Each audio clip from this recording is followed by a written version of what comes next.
penalties are for breaking the law. So we know one of the penalties for blaspheming the name of the Lord is death. One of the penalties for blaspheming the Holy Spirit, you'll never be forgiven, right? And we see that you will be held guilty if you don't keep the Most High Yahweh's name holy, keep his name separate from all that other folly and all that all these other false gods that are out there. His name is far and above all these other false gods and these false religions, right? Anybody got one more I'm looking for?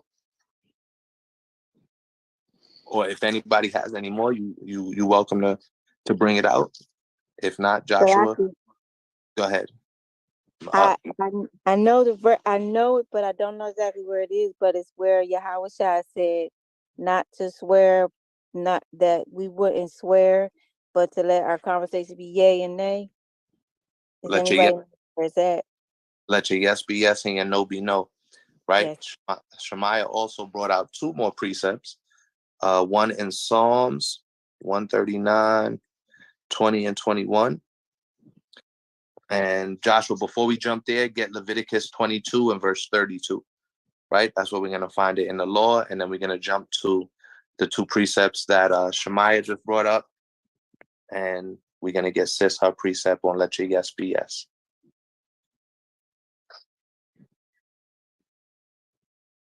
That's Leviticus chapter 22 and verse 32. John, there's the book of Leviticus chapter 22 and verse 32. And it reads, neither shall ye profane my holy name, but I will be hallowed among the children of Israel. I am the Lord which hallow you. God. So the Most High said, don't prove that was Leviticus 22 and verse 32.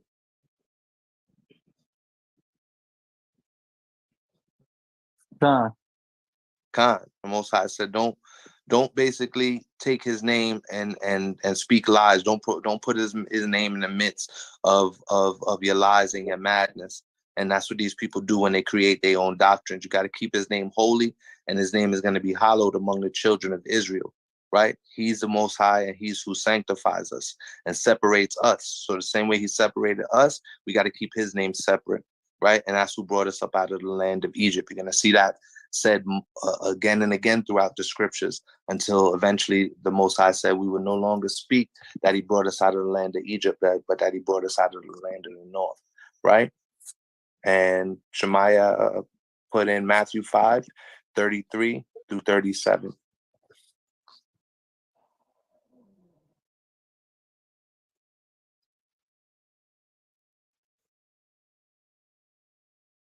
Matthew chapter 5, verse 33 through 37, which is actually Sister's precept that she wanted us to bring up. So very good job, sis, on that, bringing that up. The elder brought that precept out as well, and he gave us the book, chapter, and verse. I see you put it in the chat as well. And then Gail also has a precept. Sister Gail has a precept in Isaiah chapter 42 and verse 8.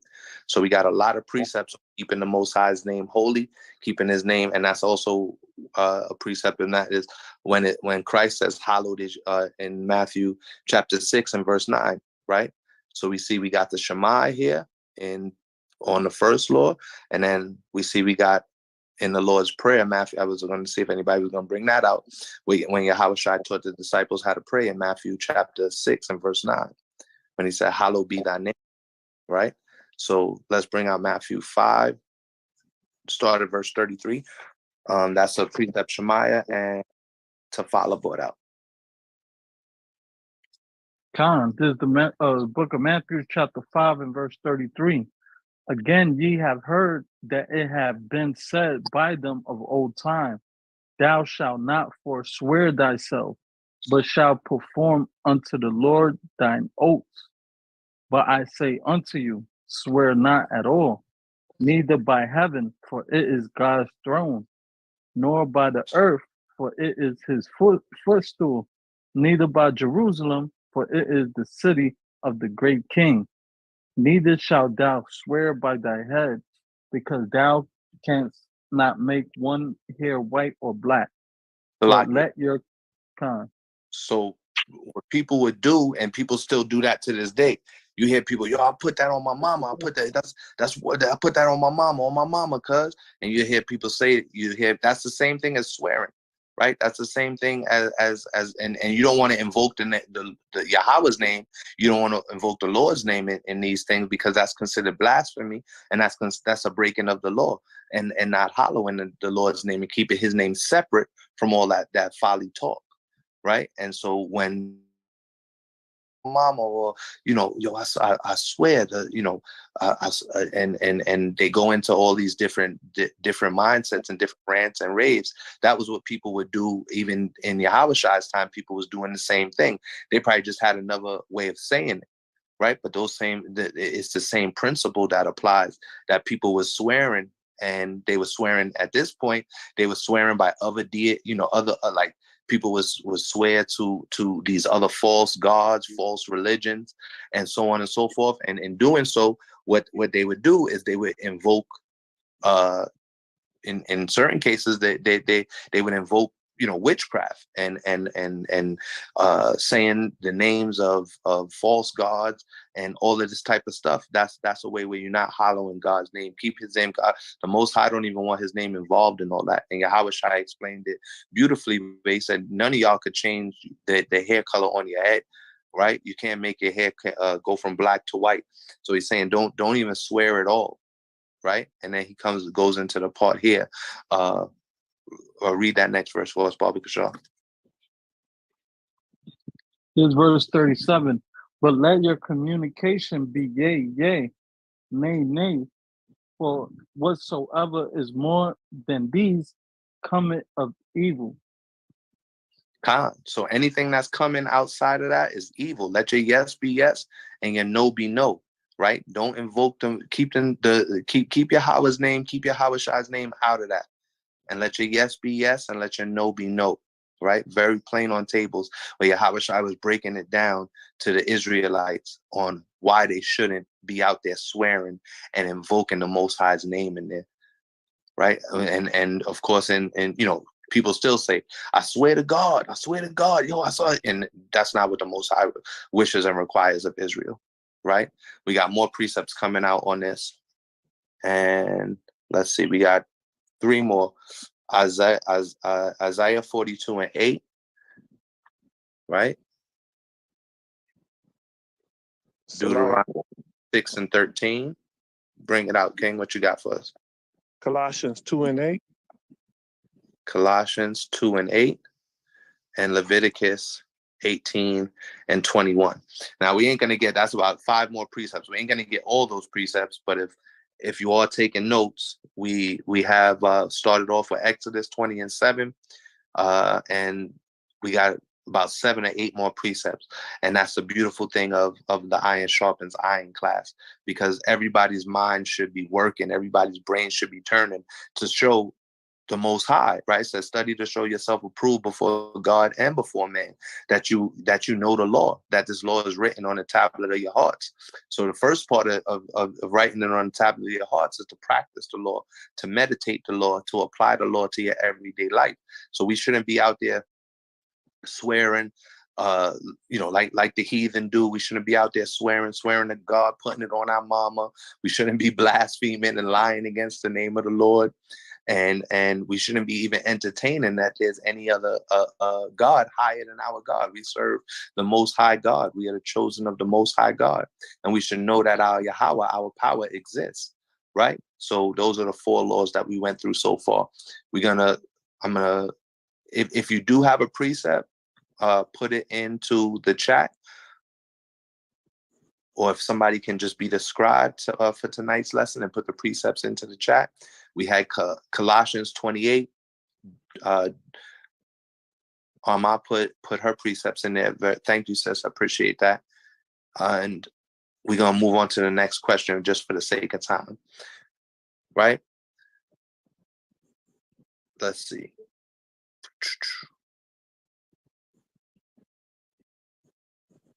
Where do you find the Lord to love the Most High God, Yahweh?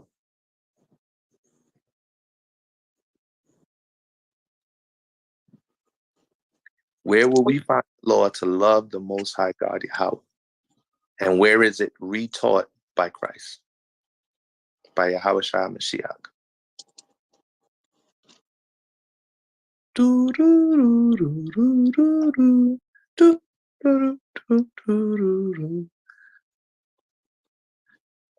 When you have it, you can say Salakia and Khan. Tafala, she put in the chat, Deuteronomy chapter 5. Anybody else? Where will we find the law to love the Lord our God?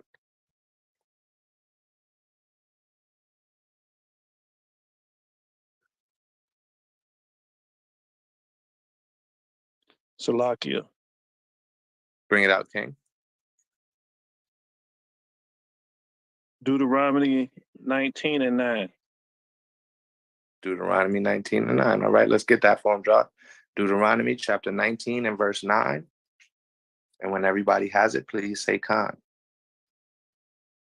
So far, what you got for us?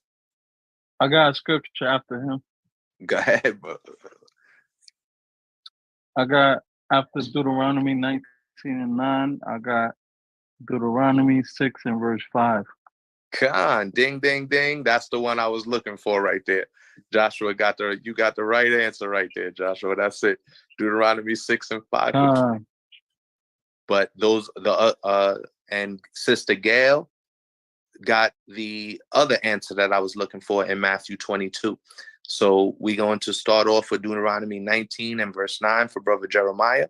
Before we do that, so far we've went through about 6 laws. Know that the Most High exists. Don't entertain that there's any other God but the eternal, one true and living God, our power Yahweh. Don't blaspheme the name of the Lord. Keep the Lord's name hallowed and holy. Don't profane God's name. To know that the Lord God is one and in complete unity. And now we up to law number 7 out of 613, which is to love the Lord your God.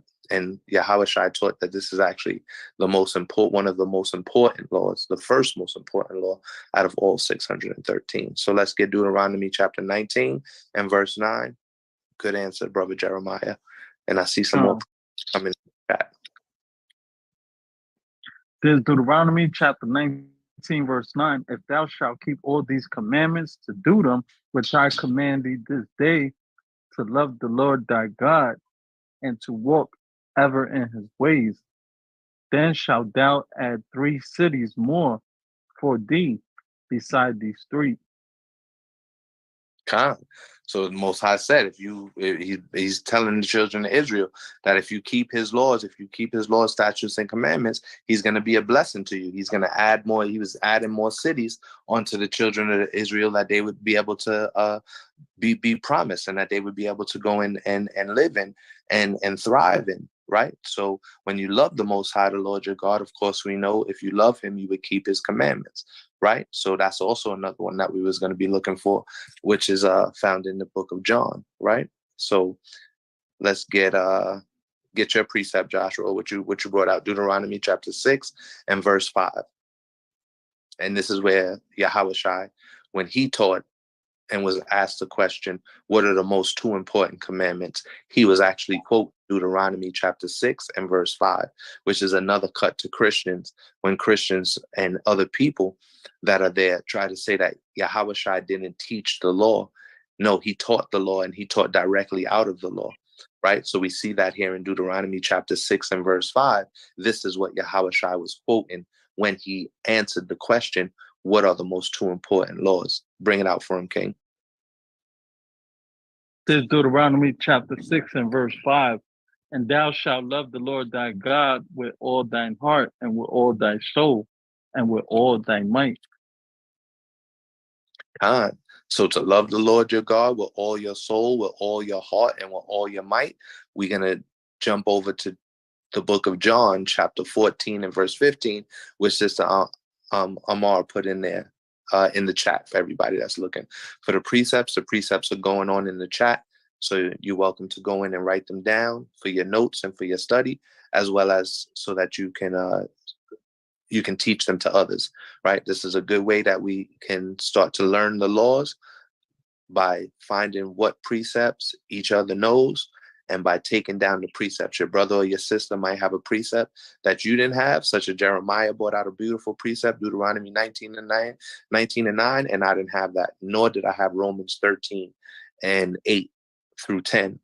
And we also got Mark 12:20. So as I'm going over and reviewing these laws, I'm also writing down the precepts that I might not have had here in my study, in my study packet, right? So let's get John chapter 14 and verse 15, because in Deuteronomy 6:5, it tells us to love the Lord our God with all our heart, with all our mind, with all our body and our soul.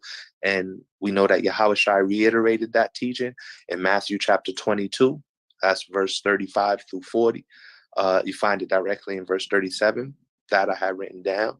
And we're going to see how we actually love the Most High, right? In the book of John, chapter 14 and verse 15. This is the classic. Bring it out for him, King, when you got it. The book of John, chapter 14, verse 15. If you love me, keep my commandments. Khan, plain on table. So if you love him, keep his commandments, right? And that's how you love the Most High, the Lord your God. You keep his commandments. A commandment to love him. And how do you love him? You love him by keeping his commandments, right? That's another cut for Christians right there. You can use all the verses that we just brought up to show where Yahushua taught that's the most too important, because Christians will try and say, and people will try and say, oh, the commandments are done away with. No, they're not. How you show the Most High you love him? By keeping his commandments. And where did Yahushua get that from? From Deuteronomy chapter 6, Deuteronomy chapter 19, right? Which is where we're told to love the Lord our God. You also got 13, verses 8 through 10. You all can take down that precept. We're going to move on to and Mark chapter 12 and verse 30. We're going to move on to the next question now, because I'm trying to get through about 15 to 20 of them. We're up to number 8 right now. Salakia. Bring it out, King. Okay, I got a even better one with the last one you had. Deuteronomy 11:22. It says you're supposed to love your God, and it says walk in his ways and cleave on to him. Let me go to the next one. Deuteronomy chapter 11 and verse 22. Yeah. Walk Most High's ways and cleave unto him. Let me bring that out for you. I'll get that for him real quick, Joshua. I'm close to it. I was right on Deuteronomy 28. So everybody, you can write that down as well. Deuteronomy chapter 11 and verse 22. Beautiful precept from our brother Jeremiah. And you can speak up, all the sisters, if you have the opportunity, if you're not driving or something, and you have the opportunity, you could come off mic and just say Salakia and introduce yourself if we don't already know your name, and go ahead and bring it out. And then also we got it in the chat. So whichever is most comfortable for you, but the participation is always a beautiful thing. Deuteronomy chapter 11 and verse 22, and it reads, and when everybody has it, please say Khan. Khan. For if you carefully, I'm reading actually out of the New King James. For if you carefully keep all these commandments, which I command you to do, to love the Lord your God, to walk in all his ways, and to hold fast to him, then the Lord will drive out all these nations from before you, and you will dispose greater and mightier nations than yourselves. That's actually a very beautiful precept pertaining to tonight's class, right? How are we going to get these other nations, right, to be driven out, to be destroyed? By keeping the Most High's commandments, by holding fast to his word, by keeping his ways, walking in his ways, keeping his commandments, loving the Most High. When we show the Most High the love that he requires of us, the love that he commanded us to show him, and the love that he wishes and requires from Israel to walk in his ways and to keep his commandments, he's going to drive out all these other wicked heathen nations. He's going to be, and that's what we see happening. We see these other wicked heathen nations being destroyed before our very eyes. And how do we see that? How do we know that is going to be, right?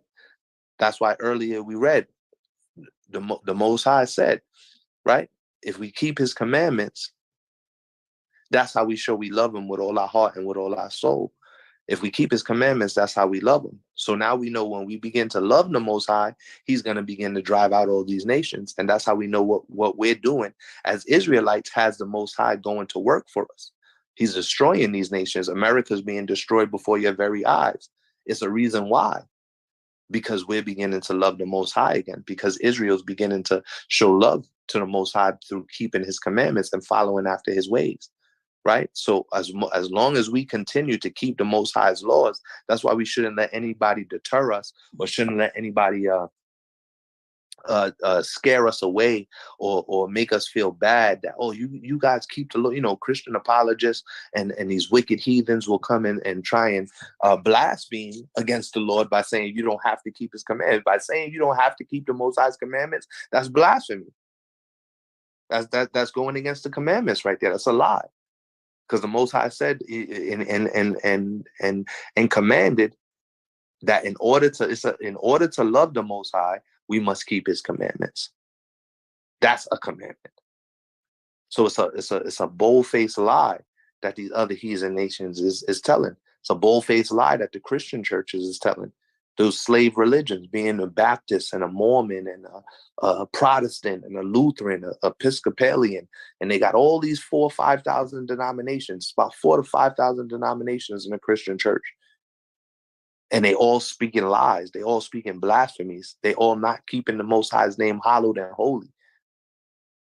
They're not praying to our God, Yahweh, our power. They're not praying to the God of Abraham, Isaac, and Jacob, the God of Israel. They're praying to Caesar Borgia, and Caesar Borgia tells them that they're praying to the white Jesus, and the white Jesus tells them they don't have to keep the laws, meaning they don't actually love the Most High. And that's when you are talking to your family and your friends, that's where you because they always like to say, oh, God is love and say all these different things. You got to ask them questions. Well, how do you actually love the Most High? Christ, and you bring them to Matthew. Christ said that's the most important of all the commandments, and that we have to keep that, because they'll try and use that against you. And these are the precepts that you bring them to show them how to love the Most High and why it's so important to love the Most High. And then you show them where Yahweh got it from. He got it from the law. He got it from his father's law, right? I see another precept came in, Psalm 97 and 10. You guys can write that one down. Bring it out. I can't, because I'm on the chat. I can't see who's actually talking. So that's why I was asking, when you do chime in, just say your name so we know who we talking to. But go ahead, sis. Kapala again. I put in I had two more. It's 97:10, and then there's John 4:20. 97:10 and John 4:20. I'm sorry, Psalm 97:10 and John 4:20. Very good, very good. I like the way the sisters is coming out and bringing out the precepts, and I like the way the brothers is standing strong on the precepts and standing mighty with the sword. Right, this is how you sharpen up your sword. This is how you sharpen up your mind to stay focused and to meditate on the law. This is part of meditating on the law. This is part of writing the law on the tablet of your heart by going through all these different precepts. We got for one law, we got about 7 or 8 precepts just now. And we got participation from everybody, meaning everybody's mind is showing, and you're showing yourself approved to the Most High. He said, when you study, you show yourself approved before God and before man. So that's why when we're in a class such as Iron Sharpens Iron, it is so important to participate and to bring out the law that the Most High wrote on the tablet of your heart. And then he's giving you more precepts here that you can write down, that you can put in your precept list, that if you have your Bible out, you can put the precepts all next to you can start in Deuteronomy 6, and next to Deuteronomy 6 on the side of the page, you can write down all these different precepts. So if you're out on the highways and the hedges and you're reading, you got the precepts right there. You got them highlighted. You got them ready, locked and loaded, ready to go and cut down the enemies of the Most High. Right? Because that's what the Most High wants us to do, is destroy his enemies. And that's what he gives us all these precepts to be able to do, to utilize precept upon precept and line upon line, here a little and there a little, by giving us precepts all throughout the scriptures. We went from Deuteronomy to John to Mark to Psalms. So we got precepts with Matthew, precepts all throughout the scriptures, showcasing how to love the Most High, which is, again, as Yawasap taught, the most important out of all the commandments is to love the Lord your God. We're going to get that last, and we're going to move on to the next one. In Psalm 97 and 10, you who love the Lord hate evil, right? So if you love the Most High, you're going to hate evil. And you see these Christian churches accepting so many different evils. They accepting LGBT and that whole abomination. They accepting. You see different Christian churches marrying LGBT people, accepting them in as pastors, and all kind of madness and folly is going on within the Christian church, right? You see the Muslim religion. They allow you to eat pork if you at your death. They tell you it's okay to beat your woman, and all these different things. They're not hating evil. They're actually allowing you to do evil, right? Just by saying that the commandments is done away with, you blaspheming against the Lord and you allowing evil. The Most High say, you who love the Lord would hate evil. So when we out there and we on the highways and the hedges, or somebody asks you, that's a beautiful precept that sis brought out. Because if somebody ever asks, well, why you sound so hateful? Because the Most High said, if I love him, I would hate evil. I would hate all this wickedness that I see going on around me. So you're supposed to hate evil if you love the Most High. He who preserves the souls of his saints, he delivers them out of the hand of the wicked. And the Most High will deliver you out of the hand of the wicked. So for everybody going through some stuff, you might be going through stuff in your households, going through stuff at work. We all are actually going through stuff, right? I myself just had a bad car accident on I-95. A sister, 19-year-old sister, was on her cell phone. I was in traffic. And this was exactly 7 days ago. Cap had just called me and said, hey, brother, you want to bring out a lesson tonight? And, I was like, oh, praise to the Most High. And, let's do it. Next thing, I was on the phone with the elder out here in D.C., going over some precepts with him. And all of a sudden, boom, car ran right up into me. Every other car inside the whole dang on, it was 4-car pile up on I-95. Every single car got messed up. My car wasn't drivable because it popped my antifreeze, but every car was messed up, like destroyed, messed up. And my car came out with barely a bump, and it had a little bruise and a scratch on it, a scratch and a little dent, and the antifreeze tank popped. I was like, man, and I was literally going over precepts. There's some of the precepts we're going to bring out tonight. All praise to it wasn't your fault, right? No, I was in a pile. I was sitting in traffic. We was just sitting there. Go to therapy, and because a lot of times we take for granted that even a little bump could cause a hairline fracture, right? And 6 months later, you wake up from bed and you can't move, and you're like, what's going on? Right? So go to therapy, and you should be expecting some money as well. So,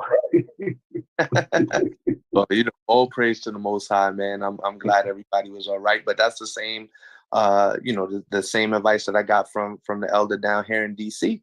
He said it, immediately he had given me some advice, and all praise to the Most High. Take the counsel and the wisdom from the elders. I'm working on that now. But the main point is that the Most High would deliver us. You know what I'm saying? Most High delivered me out of that bad situation. I had just came back on my way back from North Carolina, and it wasn't something that I was expecting. But a man's goings is of the Lord. And then even last week, Cap stepped right in.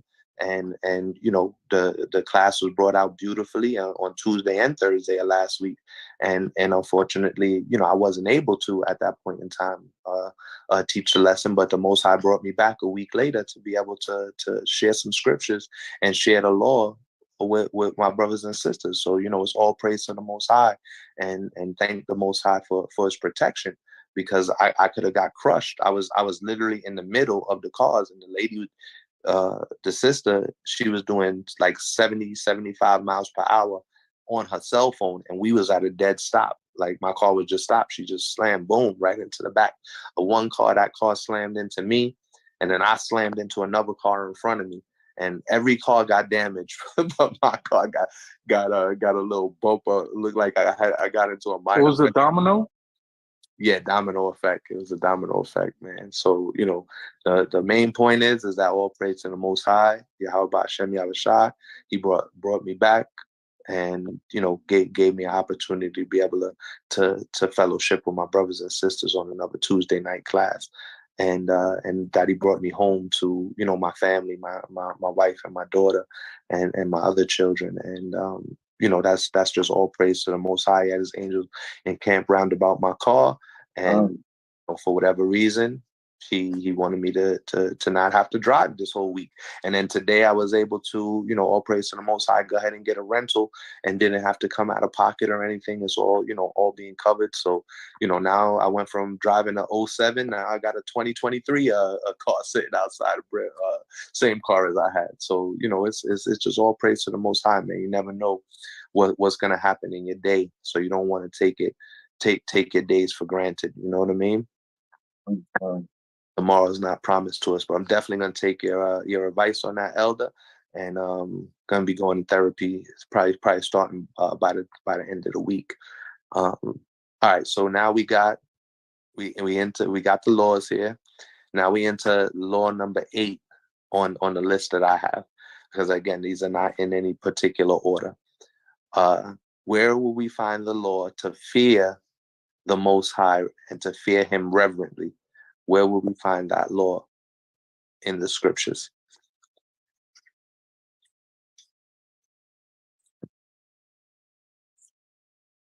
And anybody who has a precept, just say Salakia, and we'll bring it out for you.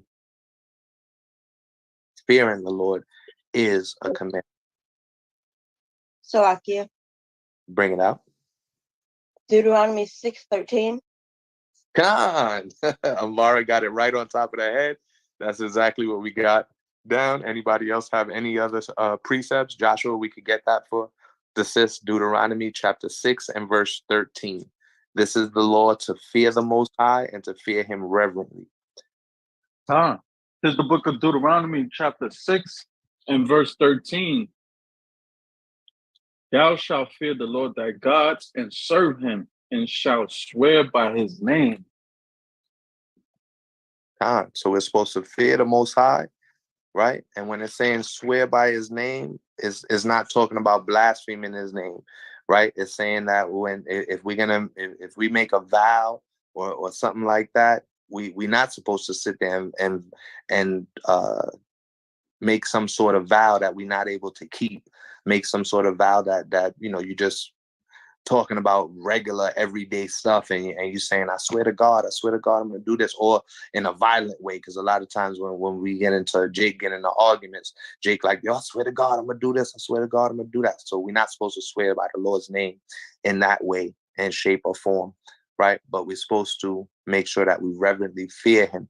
And when it's saying swear by Him, that means that we actually plan on keeping the promise, or keeping what we said we were going to do, right? So if we say we're going to do something for somebody and we invoke the name of the Lord, you actually are doing something according to the law, but you got to take it seriously, right? So when people get married, let's say, that would be a vow where you invoking, and you say you're having a marriage ceremony. And even if you don't have a marriage ceremony, where you're making vows to each other, you as a husband vow to take care of your wife, vow to take care of the family, vow to build your wife up in knowledge, wisdom, and understanding, and teach your family the scriptures and be a leader in the household. Women vow to be virtuous wives and vow to be faithful, and so on and so forth. Those are the type of vows that we would take with each other as husband and wife. You also take a vow with your children, that you would be a father and a good father and a good mother to your children, and take care of your children. Those are the type of vows that we would take before the Lord, that we could we could say, by Yahweh's name, man, I definitely gonna be here for you. I'm gonna love you, babe. I'm gonna do everything that I can for you, and do everything that I can to keep our family living by the Lord's statutes and commandments, and to keep our family eating and growing and building. And you keep that law. You can do the same with your children. You can go to your children and say, son, I'm about that. I'm gonna teach you Deuteronomy 6. I'm gonna teach you Matthew 6. I'm gonna teach you the Lord's statutes and commandments. I'm gonna teach you how to live according to the scriptures, and train you up in the way that you should go. So help me God. Those are, or even when you say Godspeed to a person, right? And you wish somebody Godspeed, to, like we said to Sister Yafa earlier, Godspeed, get home safe, because she was driving on the way home. Those are different vows that you make to people, or different ways of swearing, that you're not swearing in a bad way. You're actually swearing by the Most High's name that you want your sister to get home safe. You want your children to be trained up in the way that they should go. You want your wife to continue to be virtuous and growing and loving and nurturing. You want your husband to be mighty and strong in the spirit. You want your husband to be a provider, a protector, and to love you as Yahweh Shai loved the church, right? So that's different ways that we can express those type of ways to swear. And in terms of fearing the Most High, you can fear the Most High, and that's the first way and the first step to wisdom. If anybody could get that and has that precept, that's another precept that we can add in. But yes, 10 and verse 12 as well. Let's see, we got Ecclesiastes 12 and 13. That was also what we was looking for. Very good. So everybody, you can write these down. We have Deuteronomy chapter 6 and verse 13, verses 10 and 12, verses 10. Go ahead, bring it out, King. I got a good one. Deuteronomy 6 and 24. Khan. That was another one that we got. Deuteronomy 6 and 24.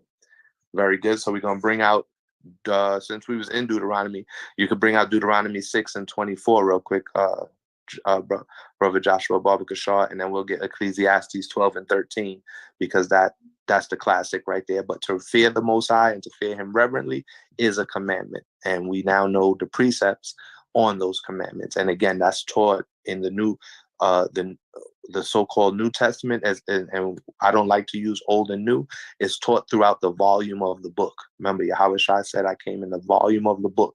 So all of these things that we've read, all of these commandments and these laws and statutes that we've read so far, all of them have been taught throughout, we see being taught throughout the volume of the book. That's why Yahweh Shai taught and said, I come through the volume of the book. So we're doing, and that's what we're doing here, going from Deuteronomy to Ecclesiastes, Proverbs 1 and 7, which is the fear of the Lord is the beginning of wisdom, right? And so you see these commandments are being taught throughout the entire book, right? There is no such thing as Old and New Testament. That's something that man created, Old and New Testament, when they had to put the scriptures together, and they put them together with book, chapter, and verse. They put them together as an Old and a New Testament. There's only one volume of the book, and that's what Christ came in, the entire book, right? So let's bring it out, King. What you got? It's not only a commandment, but God also requires you to fear him, and that's in Deuteronomy 10 and 12. Deuteronomy 10. Yep, we have that one up there. I think Sister Amara put it right there. Sister Yafa and Sister Amara got like minds. Beautiful participation from everybody. And again, you can, sisters, you can come off mic and just say Salakia and introduce yourself to the room and bring out your precepts as well. Beautiful precept, Brother Jeremiah. We're going to get for him, Brother Joshua, Deuteronomy chapter 6 and verse 24. And this is the law to fear the Most High, Yahweh, our power. Bring it out when you're ready, King. This Deuteronomy chapter 6, verse 24. And the Lord commanded us to do all these statutes, to fear the Lord our God. To do what? to fear the Lord our God for our good always, For that he our what? might for our good always. Salakia. So when you fear the Most High, it's for your good. Fearing the Most High is for your good. Fearing the Most High is going to lead you to wisdom.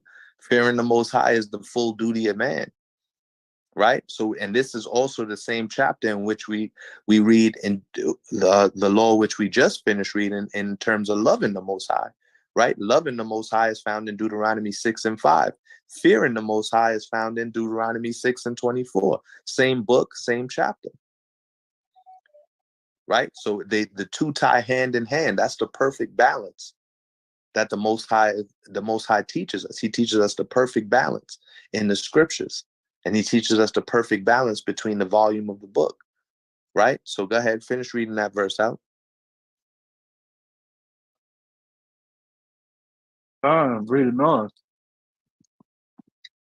To fear the Lord our God for our good always, that he might preserve us alive as it is at this day. God, right? And I just was speaking about that. The Most High preserved me alive. I could have died in that accident. I could have, been in a way worse situation. And the Most High preserved me alive. He Most High must have looked down and he said, "No, that one right there, he fears me. He's trying to seek after my wisdom. He's trying to seek after my kingdom. He's trying to go out and do the best that he can to keep the law, statutes, and commandments, and to teach his brothers the law, statutes, and commandments and live by them." So the Most High said, "Nah, let's preserve that one alive, because I could have been given over to death 7 days ago when I got into that accident with no." And it's only by the grace and the love of the Most High that the Most High looked down and preserved me from death and preserved my life. Because you make cute babies too.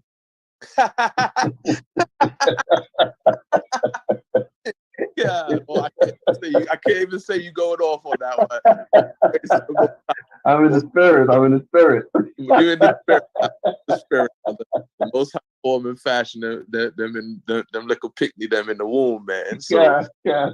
all praises to the Most High, man. So the Most High preserves you alive when you fear Him, right? And fearing Him would lead into wisdom, like sis brought out in Proverbs chapter 1 and verse 7. The first step to wisdom is the fear of the Lord, and wisdom is going to lead you into the spirit of wisdom is going to lead you to keep the commandments, right? If we bring out Baba Kishar, Ecclesiastes chapter 12 and verse 13, which is the classic, and we got the precepts coming out now. There we go, Kazak. Kazak brought out Baruch chapter 4 and 1. We're going to get that for the brother. That's what I'm talking about. See, everybody, the laws are written on your tablet of your hearts, everybody. And we have to be able to apply those laws and showcase those laws in the way that we live. Showcase the love of the Most High by keeping his commandments. Showcase the wisdom of the Most High by fearing the Most High and keeping his commandments. It all leads back to that.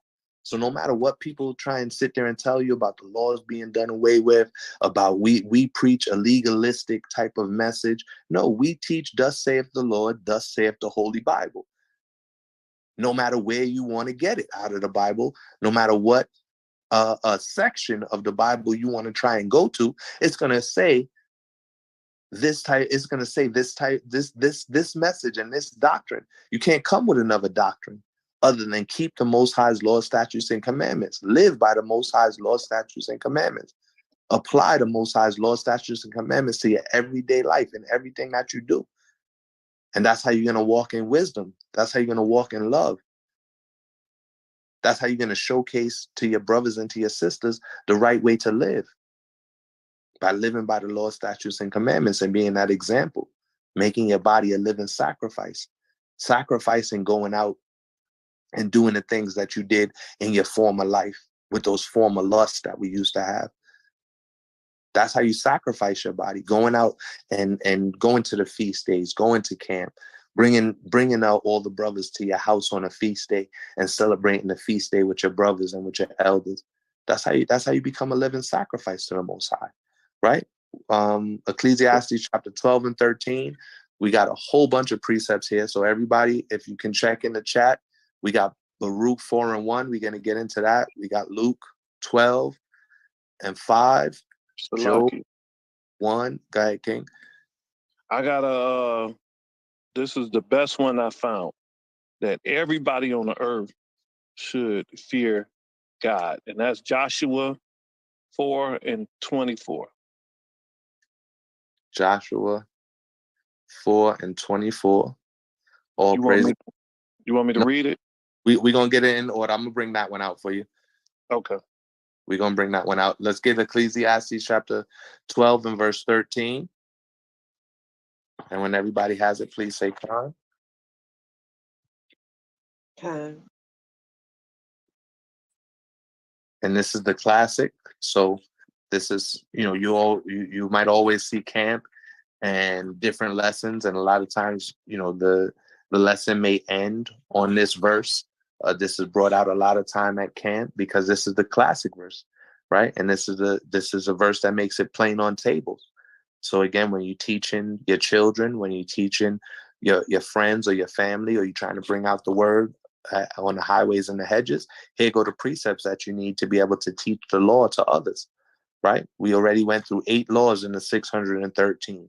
We're going to get into some that's going to be a little bit harder, but these are all the laws that are pertaining to Yahweh, right? And bring it out bring it out Ecclesiastes 12 and 13 when you got it, Joshua.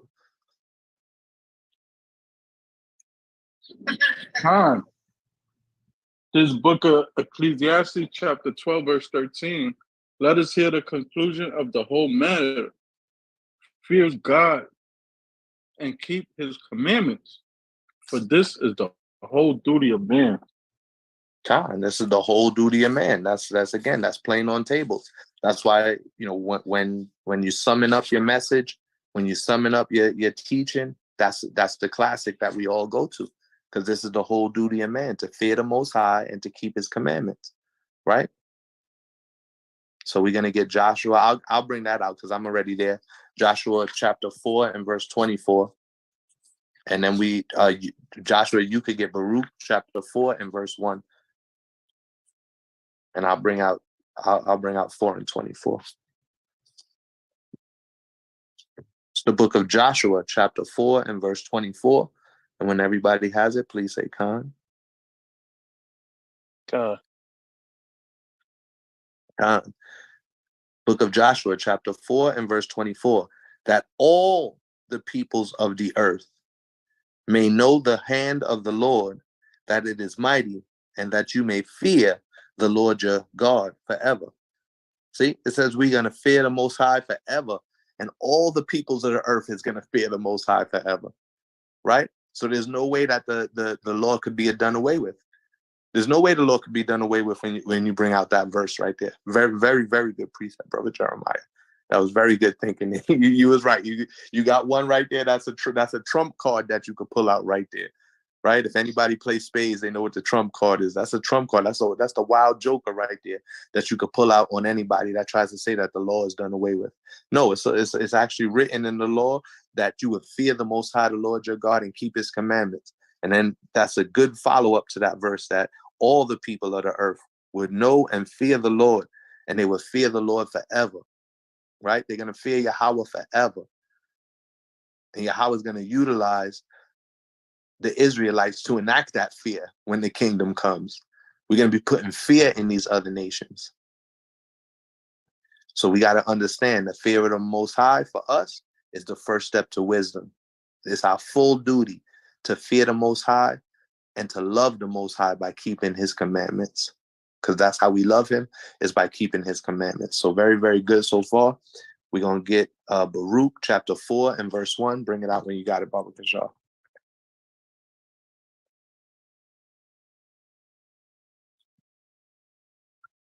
This is the book of Baruch, chapter 4 and verse 1. This is the book of the commandments of God and the law that endureth forever.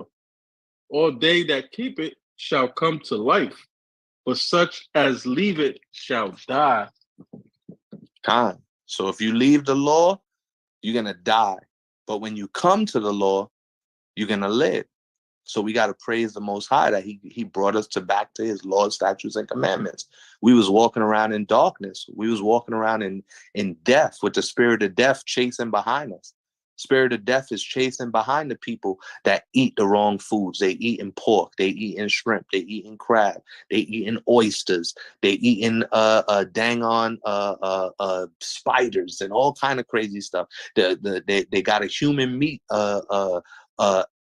consumption going on now. It's some dude who works out online who all he does is eat human meat. All abominations to the Most High. Eating the swine is abomination to the Most High. Eating humans are abomination to the Most High. And all of these people are walking around doing these abominations, disrespecting the Most High, disrespecting his laws, statutes, and commandments when it comes to our people. And our people don't want to listen. Our people don't want to hear what we're telling them. They don't want to hear what we when we trying to give them the truth in their ear. They turn their ears away from us. They turn their eyes away. They don't want to look at the sign. They don't want to see the sign. That's the sign that the Most High is giving them right now. The sign that we hold up at camp, the sign that you see different camps holding up that says you are the children of Israel and the 12 tribes of Israel here in America. That's the sign that they get. No other sign is going to be given to this generation, Yahushua said.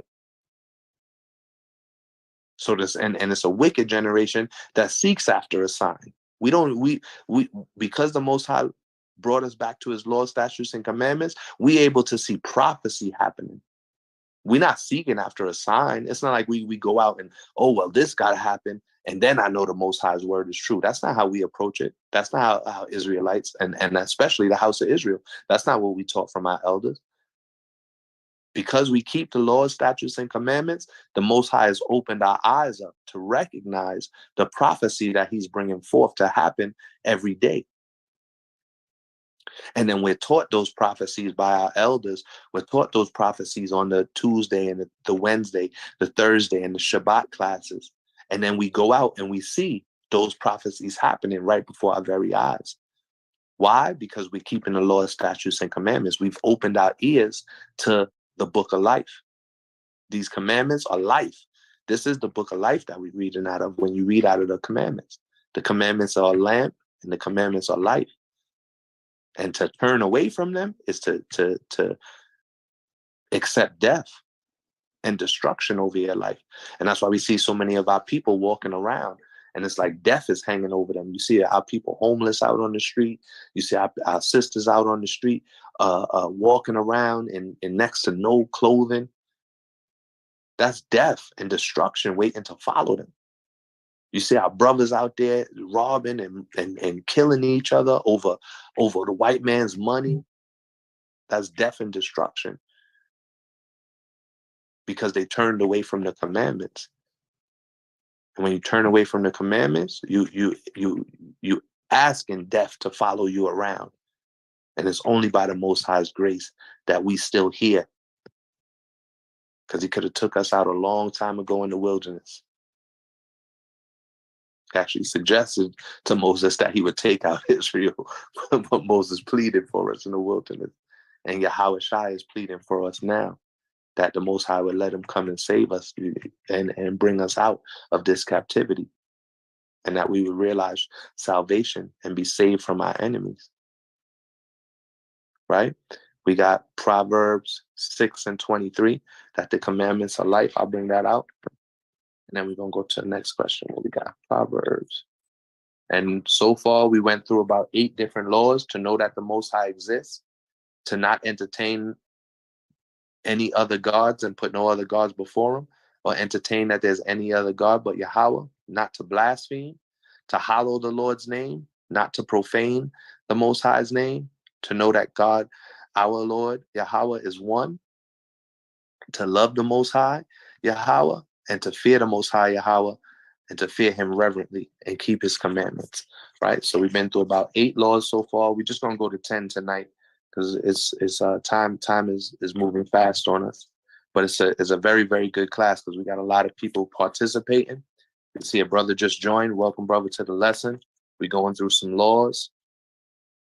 We've got the 613 laws here. We're not going to go through all 613 tonight, but we're sharpening each other's swords up by bringing out the laws, statutes, and commandments that the Most High has written on the tablet of our hearts, and that we're able to study and we're able to keep and we're able to live by.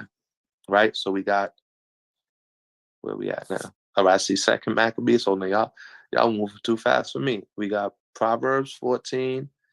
And this is to fear the Most High. This is the law to fear the Most High. We just brought out Baruch, and I was going to bring out Proverbs 6 and 23.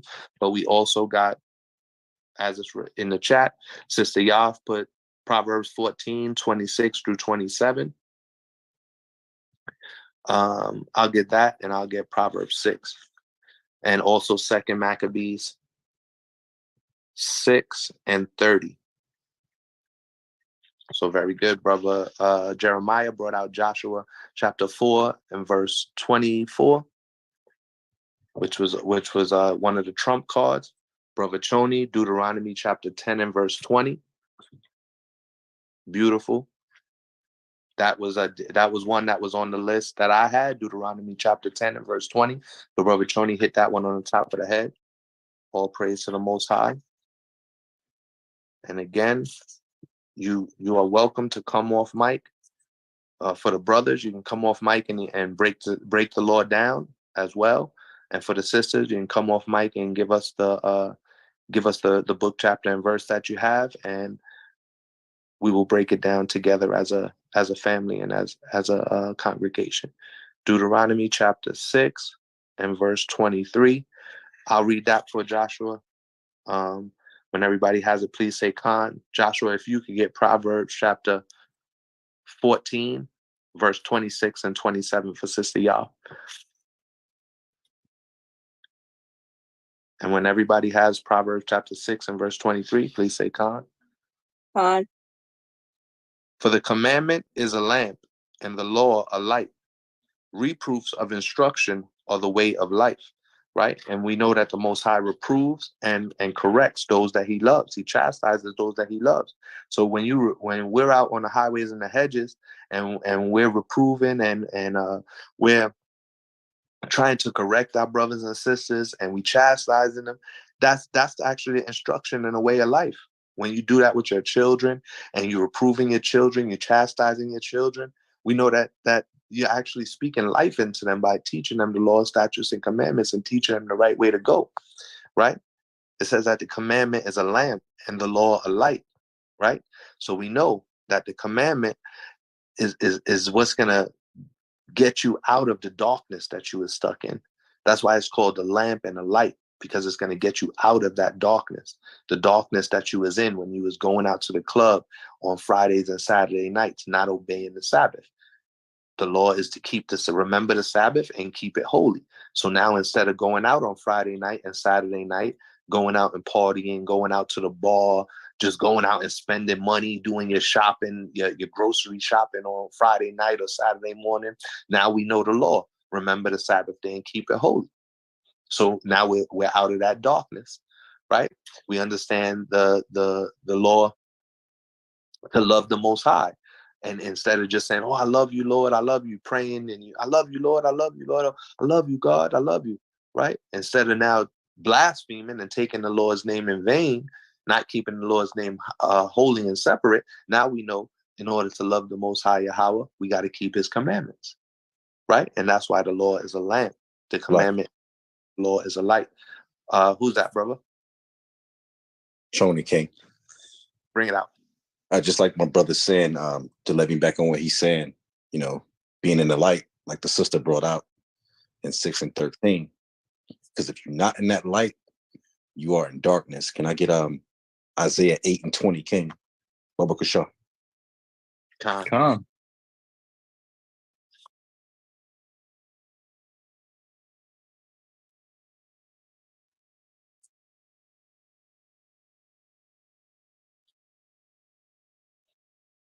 I'll get it from God. There's the book of Isaiah. I got it. There's the book of Isaiah, chapter 8 and verse 20. To the law and to the testimony, if they speak not according to this word. So the Lord said to the law Salaki, and the Lord said to the law and to the testimony, if they don't speak this word, which is the word of Yahweh, Yahweh Shah, which is the law. Read on, King. It is because there is no light in them. There's no light in them. And that's what the brother's bringing out tonight in the lesson. Keeping that light, keeping those laws. Read on. This is verse 21. And they shall pass through it, hardly be stead and hungry. And it shall come to pass that when they shall be hungry, they shall fret themselves and curse their king and their God and look upward. It's self-explanatory. I yield on that, King. Khan. All praise to the Most High. Beautiful precept, Brother Choni. HOINC in the building. All praise to the Most High. I'm in Proverbs. If you want, I'll get to Proverbs, Joshua, and then we go on to the next question so we can move right along. Because I'm still in Proverbs. We have Proverbs from Sister Yaf, Sister Yafa, Proverbs 14. Let me see where you have 26 and 27. And when everybody has it, please say Khan. And that was a beautiful precept that Brother Choni brought out here in Isaiah, because it shows forth that when people are trying to tell you that the law is done away with, they have no light in them. It doesn't mean that the Most High can't change their mind or change their heart. We know certain people have been given up to destruction. Certain people have been given up to their own lust, and a lot of people are lovers of their own selves. So they're not willing to give up the lust of their heart. They're not willing to give up the type of lifestyles that they're living. That's why we have to give all the more glory and all the more honor to the Most High, that He gave us willing hearts.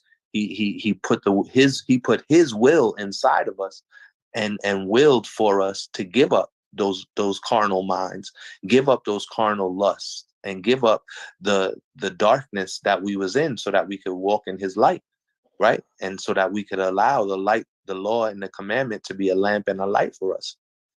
And that we would speak, not only by speaking, but we would be doers of His word and doers of His law, so that we could be a light to others.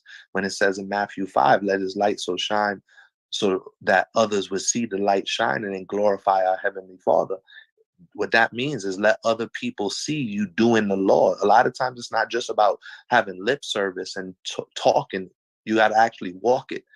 You got to walk this way and talk this way, the way the song says.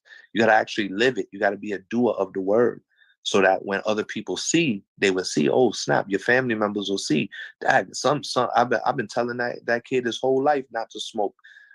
All of a sudden, he stopped smoking cigarettes, stopped smoking Black and Mild, stopped smoking weed. Why? Because we made our bodies a living sacrifice. We figured out that how to really treat our bodies, which would be the temples of the Holy Spirit, right? Because our bodies would hold the law. So the Holy Spirit is the law. The law is now being written on the tablet of our hearts. So we can't mess up our bodies. We don't want to mess up our bodies. We want to make our bodies as strong as possible. We don't want to eat the wrong foods and put these abomination type foods inside of our body, like the swine, like catfish, and all these different abominations that they put on our plates. We go at length to make sure we're not eating candy that got pork in it. Why? Just so we can keep the laws. And by doing that, we set an example and we set a tone. As the man of the house, as the husband of the family, right? As the head of the family, you set a tone in your household when you say, okay, this is the law and this is how we're going to keep it. That's why Joshua said, for me and my household, we will serve the Lord, right? So you set a tone. And then as a mother, as a sister, you set a tone for your children. You set a tone for your family members when they see you dressing modestly. When you're amongst all your cousins and your friends, and when you're amongst co-workers and they see you dressing modestly, they see you with a head wrap on, they see you with a dress on, you begin to set a tone. And it's hard at first. because nobody understands, and people, the Most High, he allows people to come against you to test your spirit to see if you really standing 10 toes down for this law. And then he eventually blesses you because you keep in his law. He blesses you with the things that you need to succeed. The Most High said that if you keep the law, he will bless you with the land. He will bless you with 3 more cities, Jeremiah brought out earlier, for keeping his law, for fearing him. He will bless the land that he gave you, right? He blessed me and preserved me for life instead of giving me over to death a week ago. So that's why it's so important to be a light, and to let your light so shine before men, which means let everyone see you keeping the commandments. Let them see that it's a joy. That's why Yahweh said, these commandments that I have, they're not grievous. We're not supposed to be walking around with the grumpy face on that we can't eat bacon no more. We're supposed to show everybody how joyful we are that we found out that it's nothing but disgusting parasites in the bacon, and the Most High told us not to eat it.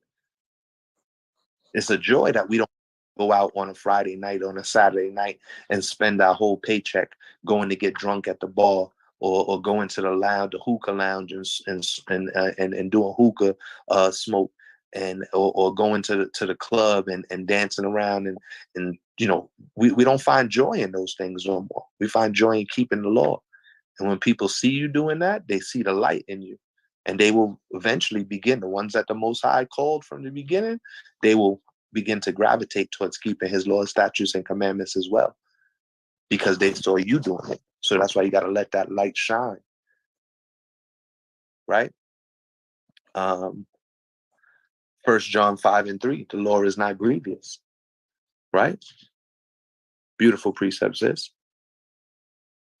And some of the, I paraphrase when I teach, but that's beautiful. The law is not grievous. 1 John 5:3. And Ya'ala brought out Proverbs 6:23 in regards to the light. I believe we brought, no, did we bring that up? We might not have brought that up. But Proverbs 6:23 as well, right? I'm going to get Proverbs 14 and 26 and 27 for Sister Yafa. When everybody has it, please say Khan. And this is the law on fearing the Most High. The law is found within the volume of the book. We of course know that the first 5 books is called the Torah, is called the law. But the law is found throughout the volume of the book. It's taught by the prophets, it's taught by the kings, King Solomon, King David. It's taught by Yahweh, the disciples, and the apostles. The law is found throughout the volume of the book, right? So we're going to find all 613 together as we continue to teach these Iron Sharpens Irons classes. So far today, we've been through 8. I hope everybody's written them down. And once we get to about 15, I'll jump into the lesson and we'll go over the laws again, so everybody can have them down and have a few precepts. Proverbs chapter 14 and verse 26. In the fear of the Lord, there is strong confidence, and his children will have a place of refuge. The fear of the Lord is a fountain of life. Beautiful precept, Sister Yafa. The fear of the Lord is a fountain of life, right? So we see again, the commandment is a law and a lamp, and the fear of the Lord is the fountain of life. What else? What's the full duty of man? We read that in Ecclesiastes, to fear the Lord and to keep his commandments. And if you don't teach this, then there's no light in you. You're lawless, right? So the fear of the Lord is a fountain of life. To fear the Lord is to get wisdom, to get knowledge and understanding. And that's what's going to give you life. It's going to prolong your life by keeping the commandments and fearing the Most High. That's the full duty of man, and it's a fountain of life. Beautiful precept, Sister Yafa. 13, we see, chapter, that's also, I guess what they're saying, chapter 13 and verse 14. The law of the wise is a fountain of life. Beautiful precept. So we see that. The law of the Lord is a fountain of life, and that precepts with Proverbs chapter 14 and 27. For everybody, you can write that down. Sister Yafa blessed us with that one as well. Or no, that was Sister Amara. Sister Amara and Sister Yafa's in the spirit tonight. Right? Always in the spirit, sis. HOI sister's always in the spirit. Right? Brother Choni brought out Psalms 19 and Psalms 105. Right? That the Lord, the word is a lamp unto my feet and a light on my path. Right? So we see King David, we see King Solomon re-emphasizing the same principles. The law is a light. The law is a lamp. We see Yahawashai teaching us that the law is not grievous, right? So we got a lot of good precepts coming out on why we should be keeping the laws and why it's so important for us to keep the laws, why it's so important for us to love the Most High, to fear the Most High, right? To fear the Most High is a fountain of life. And then we see here, the law of the wise is a fountain of life. So that goes hand in hand. Again, that's the perfect balance between love and fear. The perfect balance between loving the Most High and fearing the Most High. The Most High is teaching that to us through his precepts. So that's very, very good precepts everybody brought out.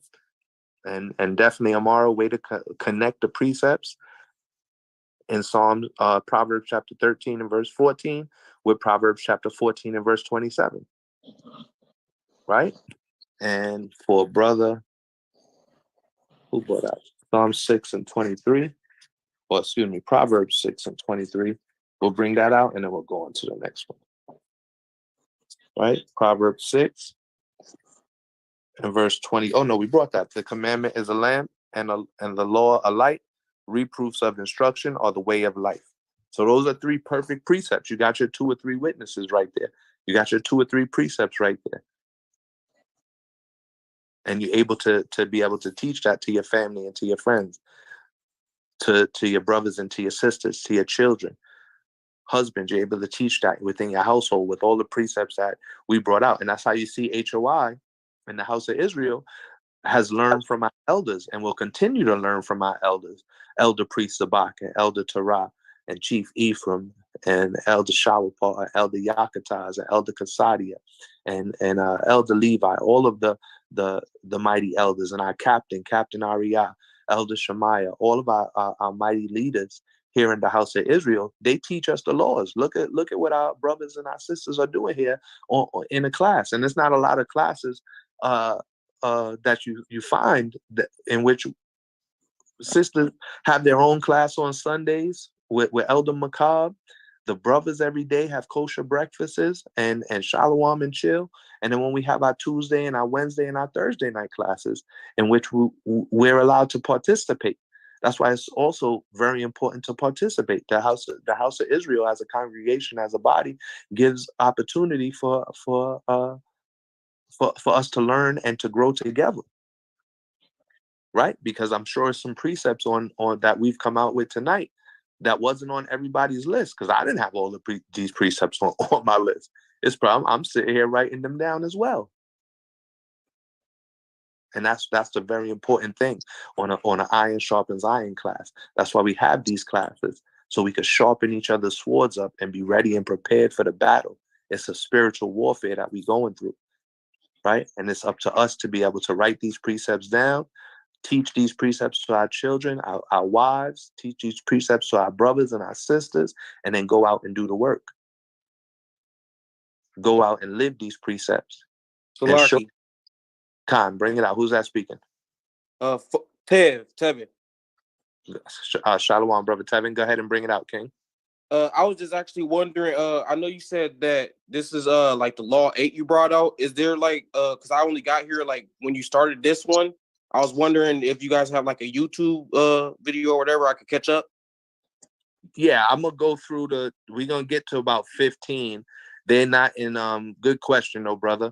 They're not in any particular order. We went through 8 so far. We're gonna get to about 15 of the 613. And I will go over them right once we finish question number 15. So if you have, when we come out with the next question, if you have any precepts or you have the exact law which it pertains to, you're welcome to bring that out and participate as well. Just say Salakia, just like you just did.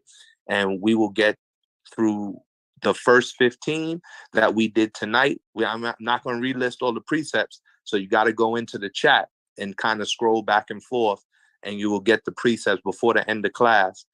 Maybe while one of the videos is playing or something, you probably can scroll through and get some of the precepts that were brought out on the law, because that's actually the most important part of tonight's lesson, is reviewing the law with each other. And Brother Joshua just put the YouTube link into the chat. So yes, we do have it on YouTube, but we're going to review it again before we get into why did the heathen rage. We're going to start off with the law, and then we'll get into the lesson. But beautiful question, because I'm sure some other people who haven't gotten all the precepts, as well as haven't gotten through all the laws with us, because they may have just tuned in as well. So all praises. Now we're going to get to number 9. Again, these laws are not in any particular order. This is just the 613 laws as I was given them by my elders, by Brother Choni and the Mighty Soldiers of Yahweh down in North Carolina. We went and did a mighty pull-up last week down in Charlotte. All praise to the Most High. He was there with us. We was able to edify some sisters and some brothers, and we was able to chop down the heathens and chop down them off their prideful high horse that they sitting on, and bring out the laws, statutes, and commandments, and edify our brothers and our sisters out in the city of Charlotte in North Carolina. But I was given this lesson packet on the laws, statutes, and commandments, and the Most High, I believe He gave it to me so that when I do have an opportunity, through the Most High's will, to teach a class, we always going to start off with the laws. We try and go through them about 15 at a time until we get through all 613. That I think is the most important thing that we can teach to each other, is the laws of the Most High. So now we got number 9. This is number 9. Do not put the word of God to the test. Does anybody know where it says in the law not to put the word of God to the test? Don't test the Lord, basically. Don't test the Most High. The Most High is testing us. We ain't supposed to test Him. We could prove His word, right? We could prove His word, but how do we prove His word? We prove His word through action and through living it. We prove His word through His word being written on the tablet of our hearts, where it says, prove all things, right? So we have to know the scriptures. We have to know our precepts, and that takes studying. That takes being on class. That takes being diligent in your efforts to actually learn. Taking notes. I got note cards. Go ahead, bring it out, King. I'm going to get a crack at it. God. Deuteronomy 6 and verse 16. God, wow. He hit that's the answer right there on the top of the head. Deuteronomy chapter 6 and verse 16. Sister Yafa got it. You got it from the chat, Joshua, from Sister Yafa. So is this a Northern Tribe thing going on right now? It came out at the same time, no lie. It literally, as I was saying it, she posted it up. It literally came out at the same time. Northern Tribes in the building. That's not. Oh, she said I'm Judah. I thought Sister Yafa was Northern Tribe. Man. She said I'm Judah. That's my bad, Sister Yafa. Okay, all right. Judah helped you out, Zebulun. Judah helped you out on that one, Zebulun. I got to say, she brought that one out for us. But no, Brother Joshua got that. Zebulun, mighty in the spirit. How you gonna be Judah or Gad? We got to pick one over here, Sister Yafa. Either Judah or Gad.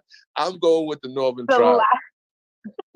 So last year, I'm still trying to figure out what my father is. We're tracing it back, so I'm still slowly figuring it out. God, all praises. All right, well, tonight you're going to be Gad, so you can ride with Zebulun. Gad and Zebulun brought that one out. They hit the verse, book chapter, right on the top of the head. Who's that, Brother Jeremiah? Matthews 4 and 7.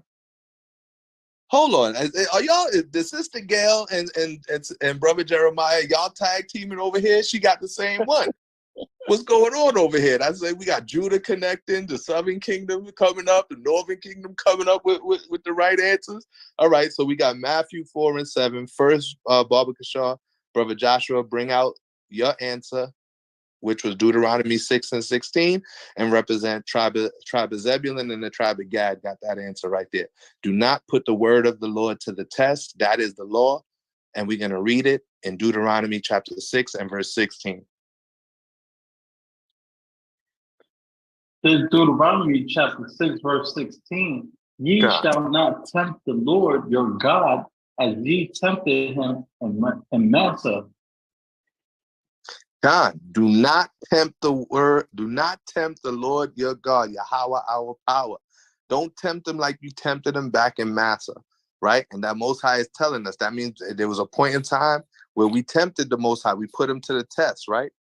And the Most High was not happy with that. He was like, listen, you tempted me while you was in the wilderness. You tempted me to destroy you. Don't tempt me like that again, because the Most High, because of his love, he hasn't destroyed Israel. Because he swore to himself, he hasn't destroyed Israel. But he's telling us, don't tempt him. Don't get him to that point. Because the Most High is a man of war. We don't want that kind of smoke with the Most High. So when he says, don't tempt him like you tempted him in Massa, understand that we as Israelites, we went really far off. We went off like never before. And we tempted the Most High God. We started serving other gods. We was complaining about the bread from heaven. We was complaining that we didn't have water. We was saying, why shouldn't we just go back into Egypt? That was all tempting the Most High, the Lord. We was testing him. And the Most High said, don't test. Like we as parents, we tell our kids, don't test us. Right? And that's the same thing the Most High was telling us, his children. Don't test us. That's where we get it from as parents. We get it from the Most High. The Most High originally was the one who said, don't test me, don't tempt me. And he gave an example as to when we tempted and tested him before in the wilderness. And those were some of the examples, with the bread from heaven, the water from the rock, and saying that we wish we would have went back into Egypt because they had cucumbers and fruits and all kind of different stuff. Sister Yafa brought it out right there in Exodus chapter 17, verse 2 and verse 7. Very, very good. Right? So everybody make sure you're writing these precepts down. Right? The house of Israel is mighty and strong on the sword. All praise to the Most High. He brought us mighty brothers and mighty sisters that's quick on the swords. And I see here in the chat, Sister Gail says she is also from the tribe of Gad. So we had the tribe of Gad and Brother Jeremiah bring out Matthew 4 and 7. And when you got, you can bring that out for us, Joshua, when you got it. And when everybody has it, please say Khan. And we also got Luke 4 and 12. I'm gonna ask y'all to start saying your tribe when y'all say an answer. Because I ain't getting no more tribes messed up for the rest of the night. Y'all ain't getting me out here calling out the wrong tribes. This is Samara said, Vanessa, God. All praise to the Most High. And she also got 1 Corinthians 10 and 9. So we're going to bring out those scriptures on do not put the word of the Lord to the test. Do not tempt the Lord your God. That is a commandment, and we must keep it. Don't tempt the Lord your God. In different ways we tempt him nowadays by, some of us get fed up in the truth. We go camp hopping. Some of us get fed up and I wish I never had to go through this. No, your Most High is bringing you through what he's bringing you through. You can't tempt the Most High. You can't wish curse the Most High. Like when Job's wife wanted him to curse the Most High, that was tempting. That would have been tempting the Most High. Curse the Most High and wish and wish bad things. No, that's you don't want to do that. That's tempting the Most High, and we don't want to do that. In many different ways, people tempt the Most High nowadays, and it's up to us to understand we not to tempt the Most High. We not to test them. We don't want none of that smoke. We want to keep the Most High's commandments. We want to do it with joy and gladness in our hearts. And we want to fellowship together with our brothers and sisters and continue to lead each other in righteousness and holiness and be separate from these other nations that blaspheme, that tempt blaspheme the name of the Most High and tempt the Most High in what they're doing. America tempting the Most High, allowing all these abominations to come forth in the foods, in the way that they allow homosexual marriages, in the way that they allow transsexuals to teach children, to go into classes and read books. to go into the church. We brought that out a few weeks ago. Transsexuals in the church twerking, dancing, doing all kind of bad madness and wicked abominations. And that's what the Most High is trying to make sure that we understand. Don't put him to the test. Don't tempt him, because he will destroy those who tempt and who test him. He will put to death those who blaspheme him, and he won't forgive those who blaspheme the Holy Spirit. It's another way where you could be testing and tempting the Lord with your mouth. So watch your mouth and watch what you say, because the Most High, his eyes is 1,000 times brighter than the sun, and they watching, right? We got another precept in the chat, Hebrews 3, 8, and 9. Everybody else, you can write that down as well. Joshua, bring out what we had next. Matthew 4 and 7. Which one need to? Matthew's 4 and 7 when you got it, brother, for sure.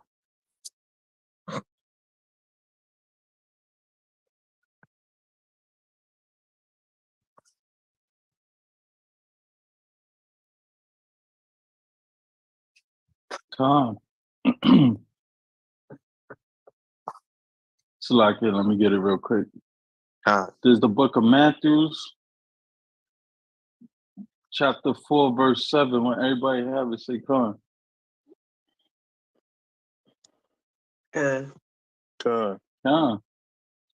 Yahushua said unto him, it is written again, thou shalt not tempt the Lord thy God. All praises. That was, again, one that we needed to hit on the top of the list. It is written. Yahushua is teaching from the law. He's teaching that it is written. You should not tempt the Lord your God. Where did he get that from? He got that from Deuteronomy 6 and 16. Don't tempt the Lord your God as you tempted him in the wilderness, like Brother Joshua and Sister Yafa brought out.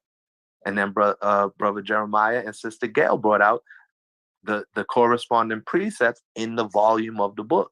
So that's a cut to Christianity. That's a cut to all those who would say that the law is done away with, by bringing out Matthew chapter 4 and verse 7. And then you bring out the precept in Deuteronomy to show where Yahushua got that from. And then you would be able to show them the law is not done away with. It can't be done away with, because if it was, then we would be able to tempt the Lord thy God and it would be no problem.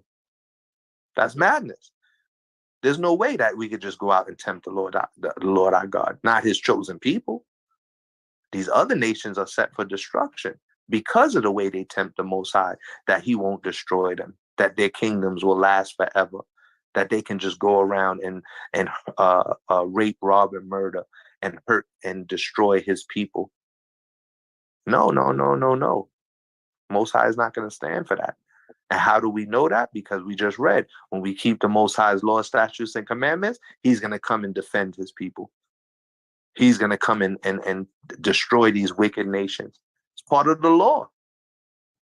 That's why it's so important for us to keep the Most High's commandments, because that's what's going to lead the Most High to coming back and say, oh, my people love me. Oh, my people showing me love. Oh, my chosen people, they starting to study this law. It's being written on the tablets of their heart. They're not having stony hearts right now. Oh, okay. They see that it's not hard to keep the law because they're following after my son Yahushua, who told them these laws ain't grievous. They walking in the light. They no longer walking in darkness. All right, let's go destroy a few nations. Let's go make nation rise up against nation. Let's go set a tornado in the middle of the country from Texas all the way up to Oklahoma, and let's kill some people. Let's dry up the river Euphrates, and let's send out these 4 angels. Prophecy happening. Most High showed us. We seen the sign. The sign was that we're Israelites. We saw that sign walking by. We saw that sign on a YouTube video. We saw that sign on a Facebook Live. And once we saw that sign, the Most High opened up our eyes and our ears, and we began to listen to the elders preach the word. And then we began to do the work and gather together as Israelites. We began to repent as Hebrew Israelites. And now the Most High is showing forth, this is what's going to happen to these other nations that put me to the test, that try to tempt me. I'm going to destroy them. And you Israelites, don't tempt me. Because tempting the Most High will lead to your destruction. Right? Beautiful precepts. We got more precepts coming out. Numbers 21, 4. And I'm trying to keep up with the chat. Very good job, everybody. Everybody is really, really doing awesome together as a body and as a unit. We're doing awesome together, working together. That was beautiful work by the northern tribes just now. Our sisters from Gad, our brother from Zebulun, our brother from Judah. That was beautiful work. Putting the laws together and bringing out the precepts so that we know line upon line and precept upon precept. And the Most High is giving us that opportunity to learn together. We got James 1 and 13. Again, I'm not going to go through every single one because we're still trying to get to about 15 of them.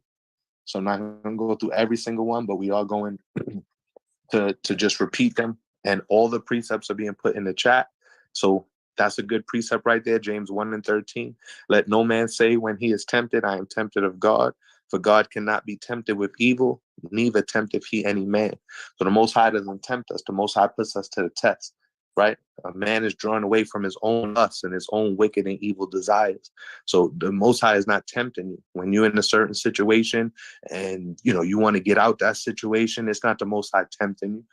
No, the Most High is testing whether or not you truly believe in his laws, statutes, and commandments, right? The Most High is testing to see, are you writing his commandments on your heart and living by his commandments?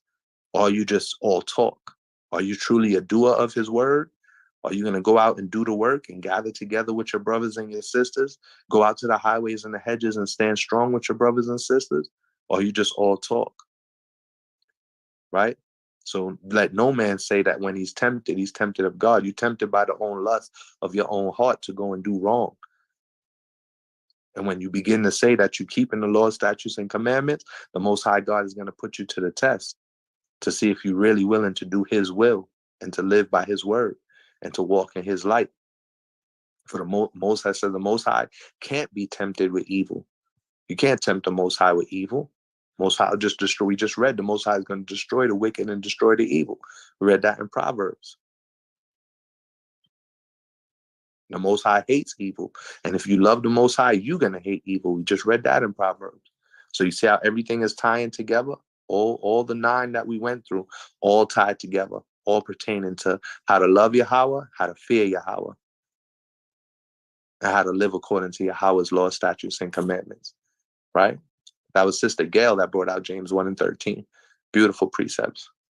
Numbers chapter 21, 4 through 9. That's another precept on not putting the Most High to the test, not tempting the Most High.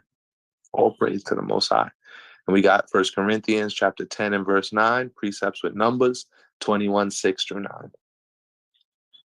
So everybody can write that down. You got the book, chapter, and verse inside the chat. And again, we'll go through some of them as we going through.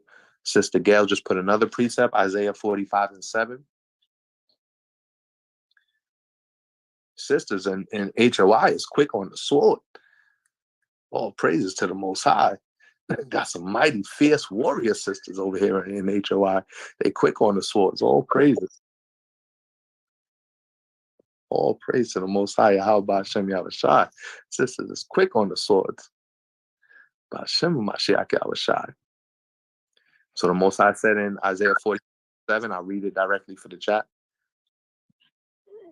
Khan, Sister Yafa, it's all right. Go ahead and as long as you got the lesson, it's going to seep in and participate when you can. Your sisters is definitely bringing it out. The brothers is bringing it out mighty and strong in the spirit today too, sharpening up each other. All praise to the Most High, Brother Choni and Brother Joshua, Brother Jeremiah, Elder Shemaiah, Kazak. We got a lot of brothers. Brother Kazak came in with some precepts on the chat. If you're able to, you can come off mute. If you're not able to, you can put your precepts in the chat, whichever works best for you. But we would rather you come off mute and introduce yourself and participate in that way so that we know who we're talking to. Mm-hmm. But I'll stay on the I'll stay on the chat and go through it so that we got Ayar in the chat. We got Tafala and Sister Tafala in the chat, mighty on the sword, and coming out with some precepts. So all praise to the Most High. All right, we're gonna go and we're gonna jump into the next last precept, Isaiah 45 and verse 7. I form the light and create darkness. I make peace and create evil. I, the Lord, do all these things. So it's the Most High who forms the light. Most High formed the law. He made the law. The law is his. He created darkness, right? Most High creates peace and he creates evil. He does all these things. From one is on his right-hand side, right? And one is on his left-hand side. The peace and the light, that's on his right-hand side. The darkness and the evil, that's on his left-hand side. But it's the Lord who does all these things.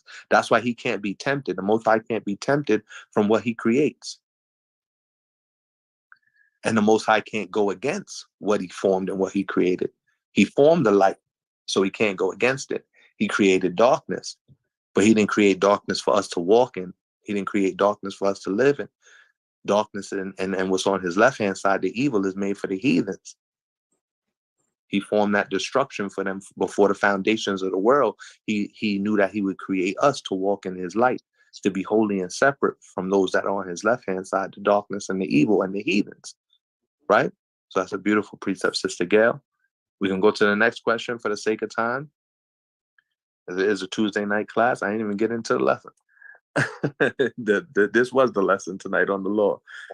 How there is a law that states we are to imitate the Most High's good and his upright ways. Where is that law found? That we are to imitate his good and his upright ways. Do, do, do, do, do, do, do, do, do, do, do, do. Where can we find that at? You can come off mic if anybody's putting it in the chat. To imitate his good and his upright ways. Where would we find that in the law? Salaki. Go ahead, bring it up. Deuteronomy 28, verse 9. Sister Zalia? Khan. HOINC is in the building. Correct. Brother Joshua, if you could get that for our sister, Deuteronomy 28 and chapter 28 and verse 9, Salakia. So for everybody to imitate his good and his upright ways, that is the law. And the law is found in Deuteronomy chapter 28 and verse 9. And we also going to find it throughout the volume of the book, if anybody else has the precepts on that.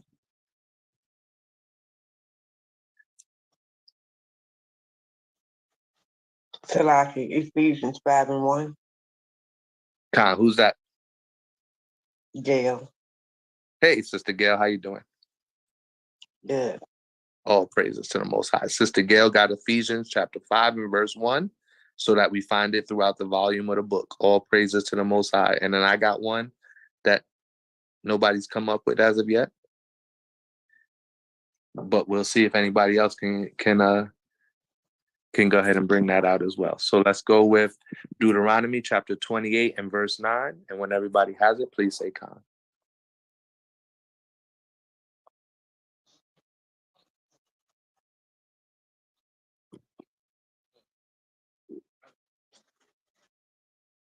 Khan. This is the book of Deuteronomy, chapter 28 and verse 9.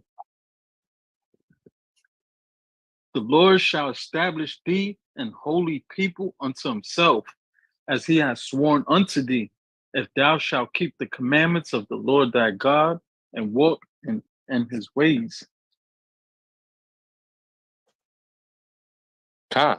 So the Most High is telling you, he will establish you as a holy people, right? He will establish you as his chosen and his holy people. When you do what? When you do what the Most High tells you and it commands to you. And it also says that the Most High swore this to us.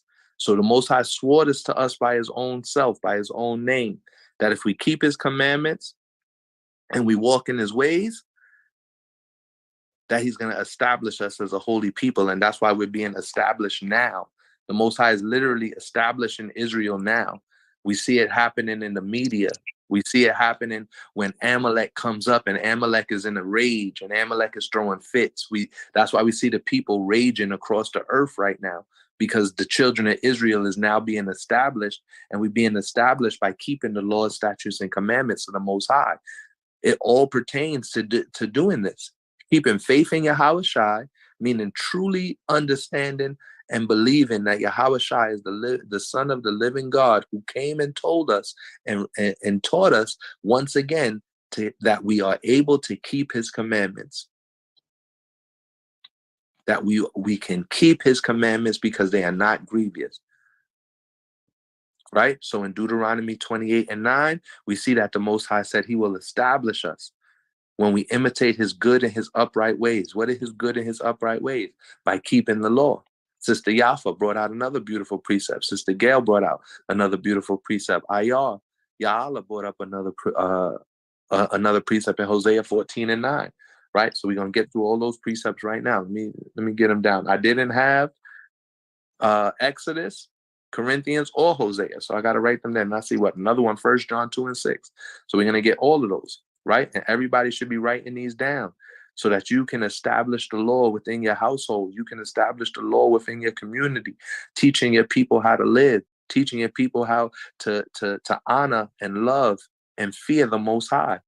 The most important commandments, we're learning how to do them right now. How to love the Most High, how to fear the Most High, how to imitate Yahawashi, how to how to do what Yahawashi. Because I had James 1 where it says be doers of the word. That was where I was gonna come out. So we got a whole lot of precepts coming out right now, beautiful precepts on how to imitate and walk in his ways. Most High said if we walk in his ways, he's going to destroy these other nations that are before us. This is how we win the battle. This is how we win this spiritual warfare, by walking in his ways and keeping his commandments, by being doers of his word. So we could split that down the middle, bro. Joshua, you could get you want to get Exodus 19:5-6. I'll get 1 Corinthians 11:1. Come. Go ahead. And you got to bring it out, King.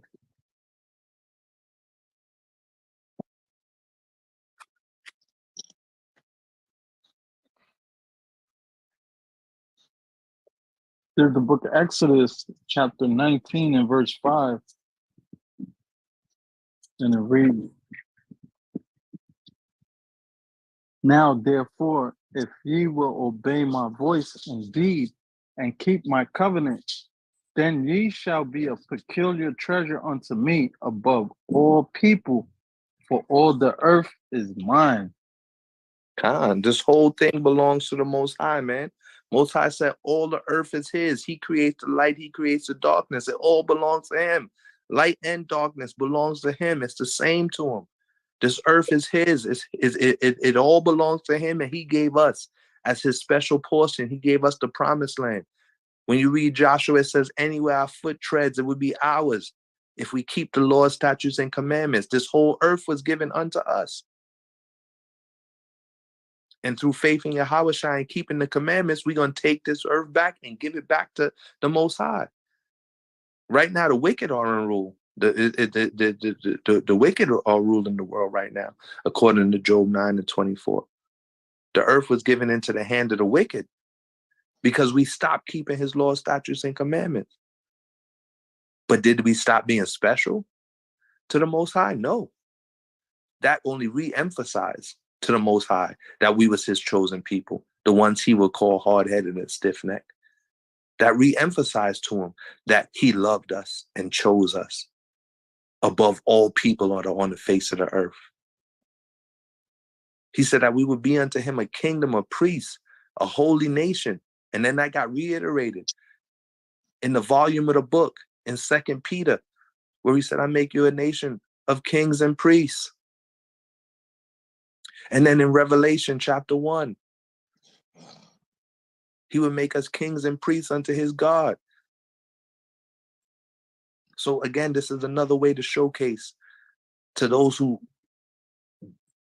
don't want to believe to those who want to naysay and scoff at what we teach and what we learn and what we know and what we live by, that we live in by the word of Yahweh. We are his chosen people, and there's no way around it. There's no doubt about it. We are the Israelites. And we teach, thus saith the Lord, thus saith the Holy Bible, right? Beautiful precept. This is 1 Corinthians chapter 11 and verse 1. And then Joshua, you could grab Hosea chapter 14 and verse 9. And I'm going to come out with Corinthians first and then get Joshua, get Hosea chapter 14 and verse 9, Baba Kashar, right? So if we keep his commandments like we just read, the Most High is going to establish us as a people. If we obey his voice and keep his commandments and keep the covenant that we made, we're going to be a peculiar treasure above all the people on the face of the earth. So there is no equality on this earth. The Most High is going to separate us from everybody else. But first, he wants us to separate ourselves and gather together. Separate ourselves from the wicked heathen, meaning stop living the way that they live and thinking it's okay to violate the Sabbath, to profane the Sabbath, to put abominations into your body. Stop thinking it's okay to be an individualite and not gather together with your people on feast days, not gather together with your brothers and your sisters to fellowship and to uplift and encourage and exhort each other. This is the law, right? So 1 Corinthians chapter 11 and verse 10, or excuse me, chapter 11 and verse 1. When everybody has it, please say Khan.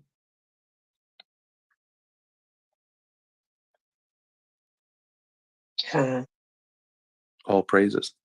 Now I praise you, brethren, that you remember me in all things and keep the traditions just as I has delivered them unto you. Right? So that's telling us right there. Keep the laws. Right? Keep these traditions. When Paul was writing this, the traditions that he was talking about wasn't the traditions of the Pharisees. It was the traditions of keeping the law, statutes, and commandments, just as he delivered them to us. So as you read throughout the volume of the book, again, it's teaching you, keep the law, statutes, and commandments. Right? And then it goes into teaching that that the head of every man is Christ, and the head of every woman is the man, and the head of Christ is Yahweh. So it teaches us the order. There's an order in the household. Man, woman, child, husband, wife, children. There's an order in a body in a camp. Our elders, Priest Sabak, Elder Torah, Chief Ephraim, Elder Shawapar, Elder Yakataz, Elder Kasadia, Elder Levi. There's an order within a body, within a congregation. And it's up to us to establish that order and do everything like Elder Shemaiah put on the HOI sign. Do everything in decency and in order. And that's what we learn from our elders, to be in decency and in order. Right? That's a beautiful precept, Sister Gail. Bring out what you got for Hosea 14 and 9, brother.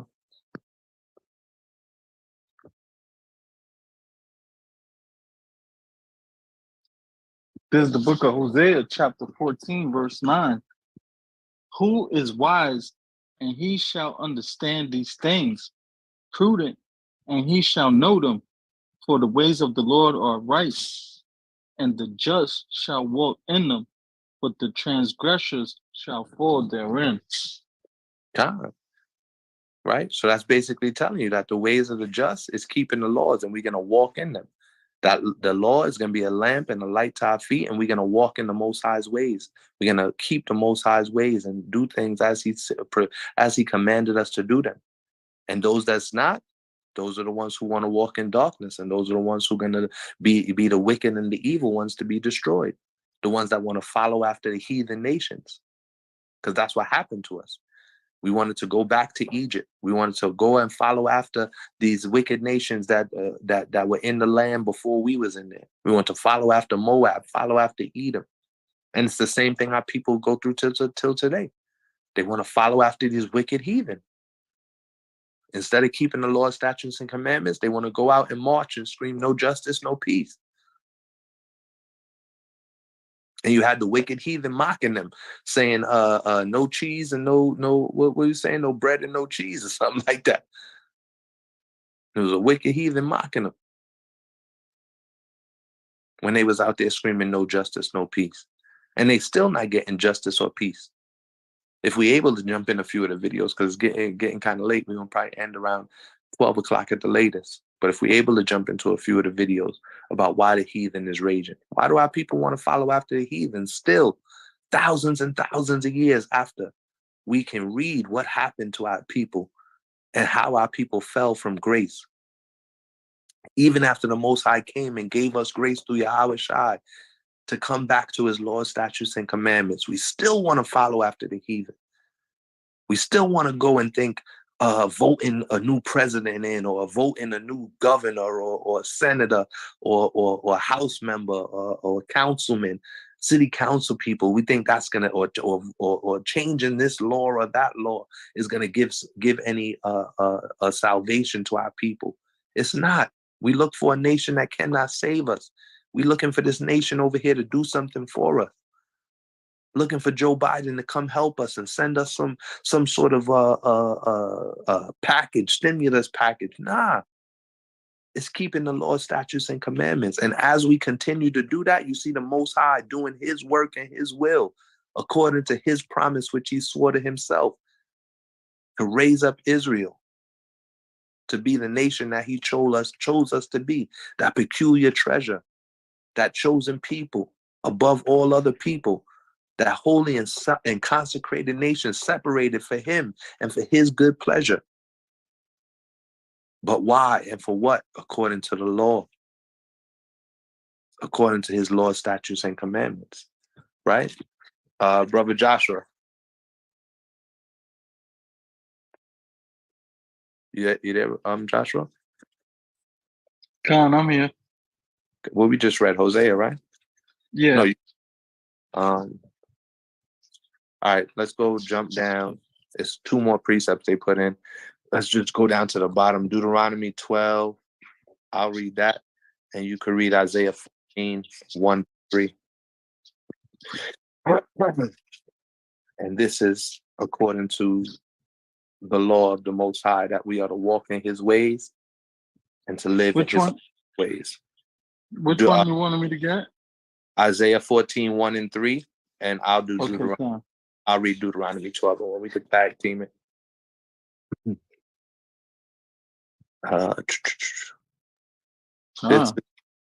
This is the book of Deuteronomy, chapter 12 and verse 1. And when everybody has it, please say Khan. Khan. Khan, all praises. These are the statutes and judgments which you shall be careful to observe. Because remember, the law that we going over now is how to imitate to his good and upright ways and how to walk in his ways. So we see the Most High God re-emphasizing, these are the statutes and the judgments which we shall be careful. You got to be careful to follow these laws. That's why the Most High gave us fringes. He gave us to wear fringes so that we could remember his laws and remember to keep his laws. That's why it's important to wear your fringes, to wear your tzitzit, so you can look down upon them and remember to keep the Most High's laws.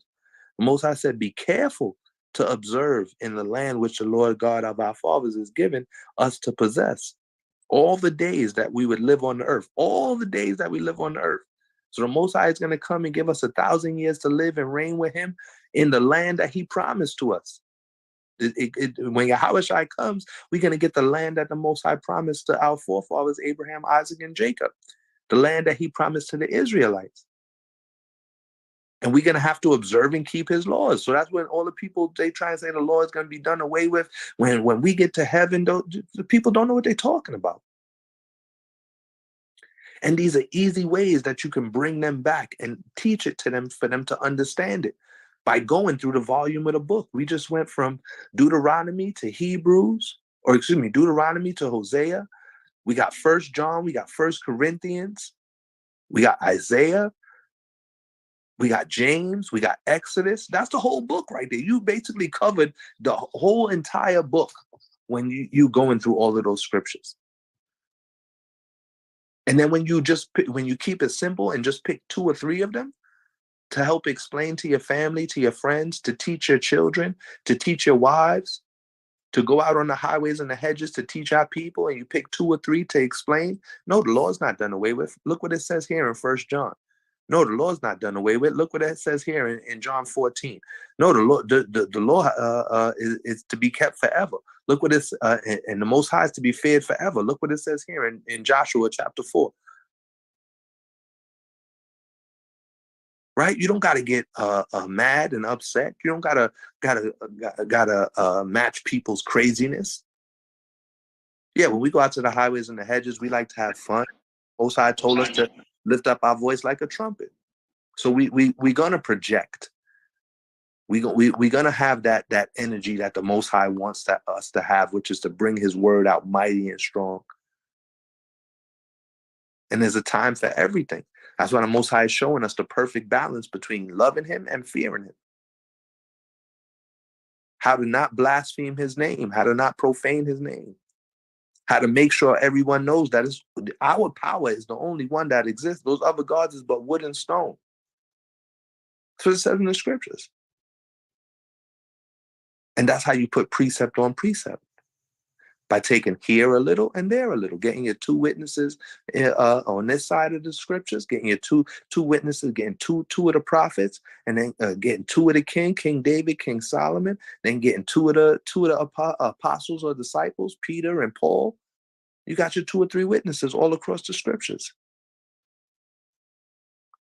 And that's how you know what we're learning under priest Sabak and Elder Torah and the mighty elders of the house of Israel. We're learning how to keep the laws, statutes, and commandments. Look how many laws look how many laws and precepts. We went through 10 laws and we got over 25 to 30 precepts from our brothers and from our sisters. And we sharing them with each other. Most High said when two or more are gathered, His presence is here. The Most High is here. He's smiling down. He's like, house of Israel, they teaching each other. They reproving each other. You'll get chastised and rebuked in the house of Israel if you do the wrong thing. But you will also get uplifted and encouraged. You will also get your brothers to pray for you and be able to cast your burdens upon your brothers and your sisters so that we can fulfill the royal law together. That's what we learn here in the house of Israel, because we have mighty elders that teach us this word, right? And that's going to go into the next law that we're going to learn. Right? This was number 10. Right? Verse 2. You shall utterly destroy. Right? And this is a mighty precept right here, because this is what Captain Ariah was talking about with me today when we talked about the class. About doing a class on how the Most High told us to destroy the other nation. Destroy Caesar Borgia and his wicked religion.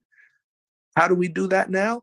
By keeping the law, statutes, and commandments. Because once we do that, the Most High is going to come and destroy them. He's going to send death and destruction into their land, death and destruction onto their economic system, death and destruction onto their wicked leaders.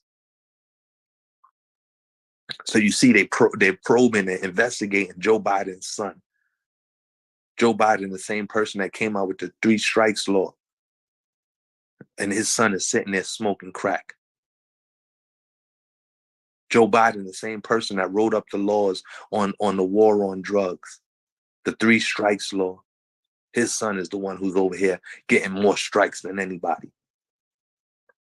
Smoking crack on and recording it with hookers. Mocking the Lord, tempting the Lord. Trying to make it so that they could show that's through their pride that Esau thinks they will get away with those type of things. Their pride has deceived them, though, as it says in the book of Obadiah. And it's by us keeping the laws, the Most High is going to destroy these wicked nations, because we just read it. It said, look, keep these laws, right? So be careful to observe these laws. Then it says in verse 2, you shall utterly destroy all the places where the nations which you shall dispossess serve their gods on the high mountains and on the hills and under every green tree. So we're going to go and utterly destroy all these different places. Most High is going to send a nuclear bomb and blow up churches, all these wicked churches you see with the steeples and the bell and the wicked synagogues of Satan that you see across, especially if you live in a big city. They got synagogues out there, mosques, all these big mosques. You be driving on the highway and you see a big giant mosque. It look like a dang on castle. Most High is going to destroy them. And then he's going to use us to go and destroy them. Whatever's left, he's going to send us out as hunters to go destroy these wicked places where these people worship their false gods.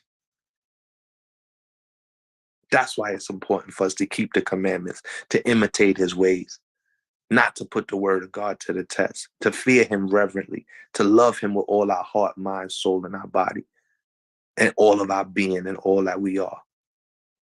That's why it's important to know that there's one God. Hear, O Israel, the Lord your God is one. In the Shema prayer that we pray, in the Shema blessing, the Most High taught us to say, teach that to your children, not to profane the name of the Lord. The name of the Lord is powerful. He's our power. Christ said his name is above every name. Not to blaspheme. Don't even think that there's other gods out there that can mess with our God. All these pantheons the Egyptians created. Or the Egyptians, the pantheons that the Most High gave to the Egyptians, gave to the Greeks, gave to the Romans, gave to the Norse,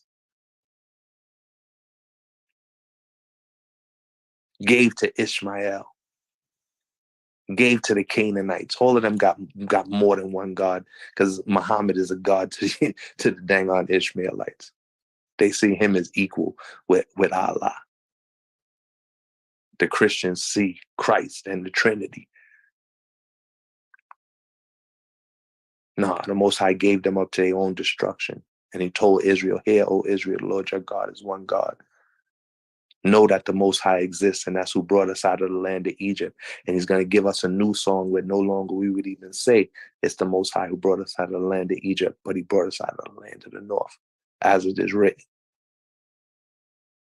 And that's what we got to know. That's why it's so important for us to know these laws, to speak and meditate on these laws and teach these laws to our children, teach these laws to each other, and have conversations like we're doing tonight over the laws. Right? That was Deuteronomy. Joshua, you could get the precept, which Sister Arma put out for Deuteronomy 12, 1 and 2, precepts with Isaiah 14, 1 through 3. Right? Get that, and let's see that there. And everybody write that down. Right? We got a lot of beautiful precepts that came out tonight. And like I said, I'm going to go through and review them, and then we'll probably jump into a couple videos and get to a few precepts for the lesson. Isaiah 14, verse 1 through 3. Brother Joshua, bring it out when you got it. And when everybody has it, please say calm.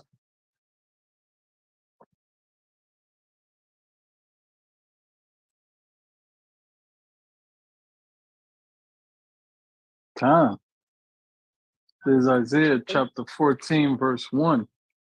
For the Lord will have mercy on Jacob and will yet choose Israel and set them in their own land, and the strangers shall be joined with them, and they shall cleave unto the house of they shall cleave to the house of Jacob, and the people shall take them and bring them to their place, and the house of Israel shall possess them in the land of the Lord for servants and handmaids.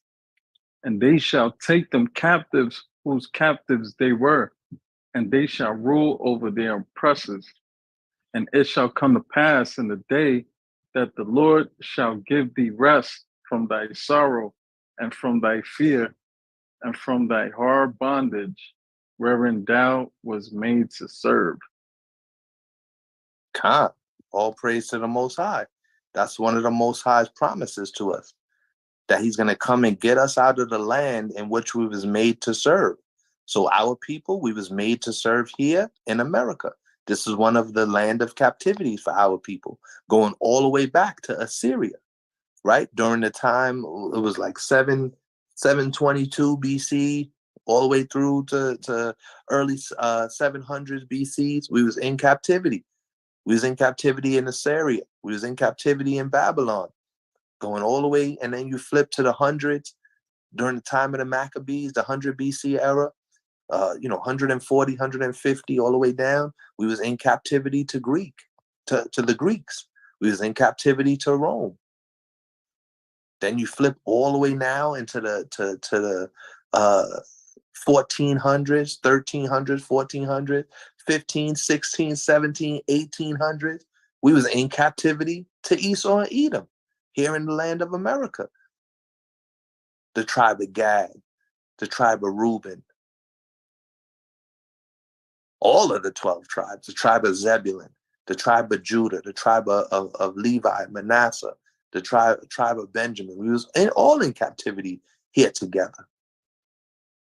And the Most High said that Israel would be brought and we would be in captivity together, because we got separated in captivity when Assyria took the northern tribe, and then Babylon ended up taking the southern tribes into captivity.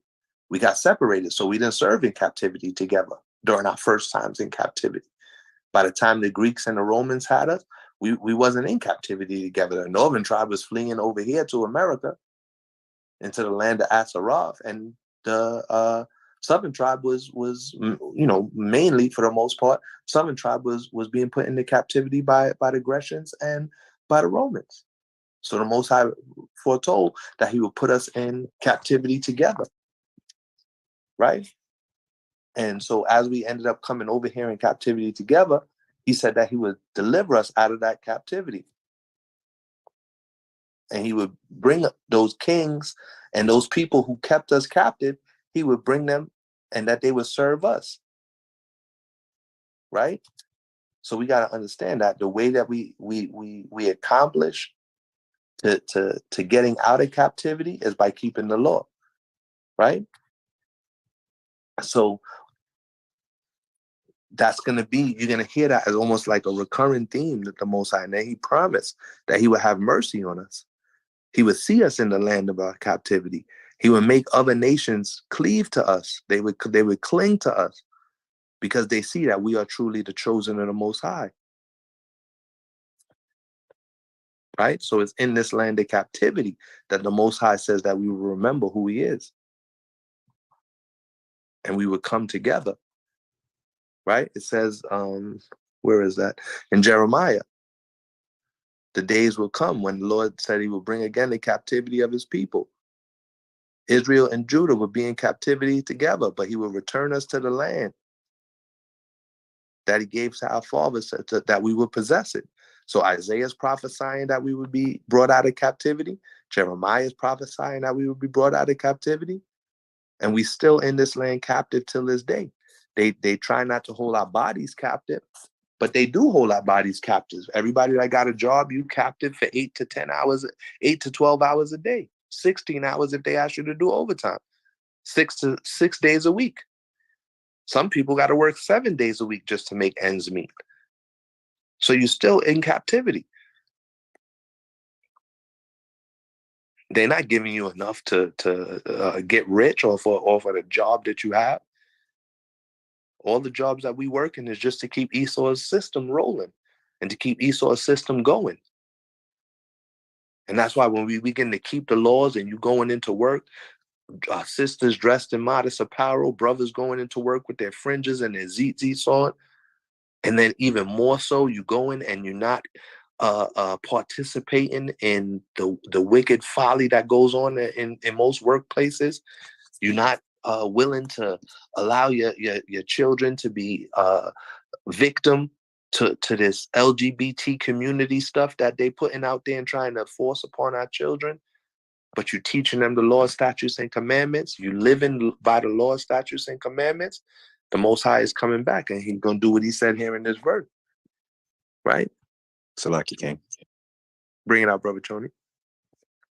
Just a quick precept to touch on what you're saying. Baruch 2:30, Babakashah, out of the Apocrypha.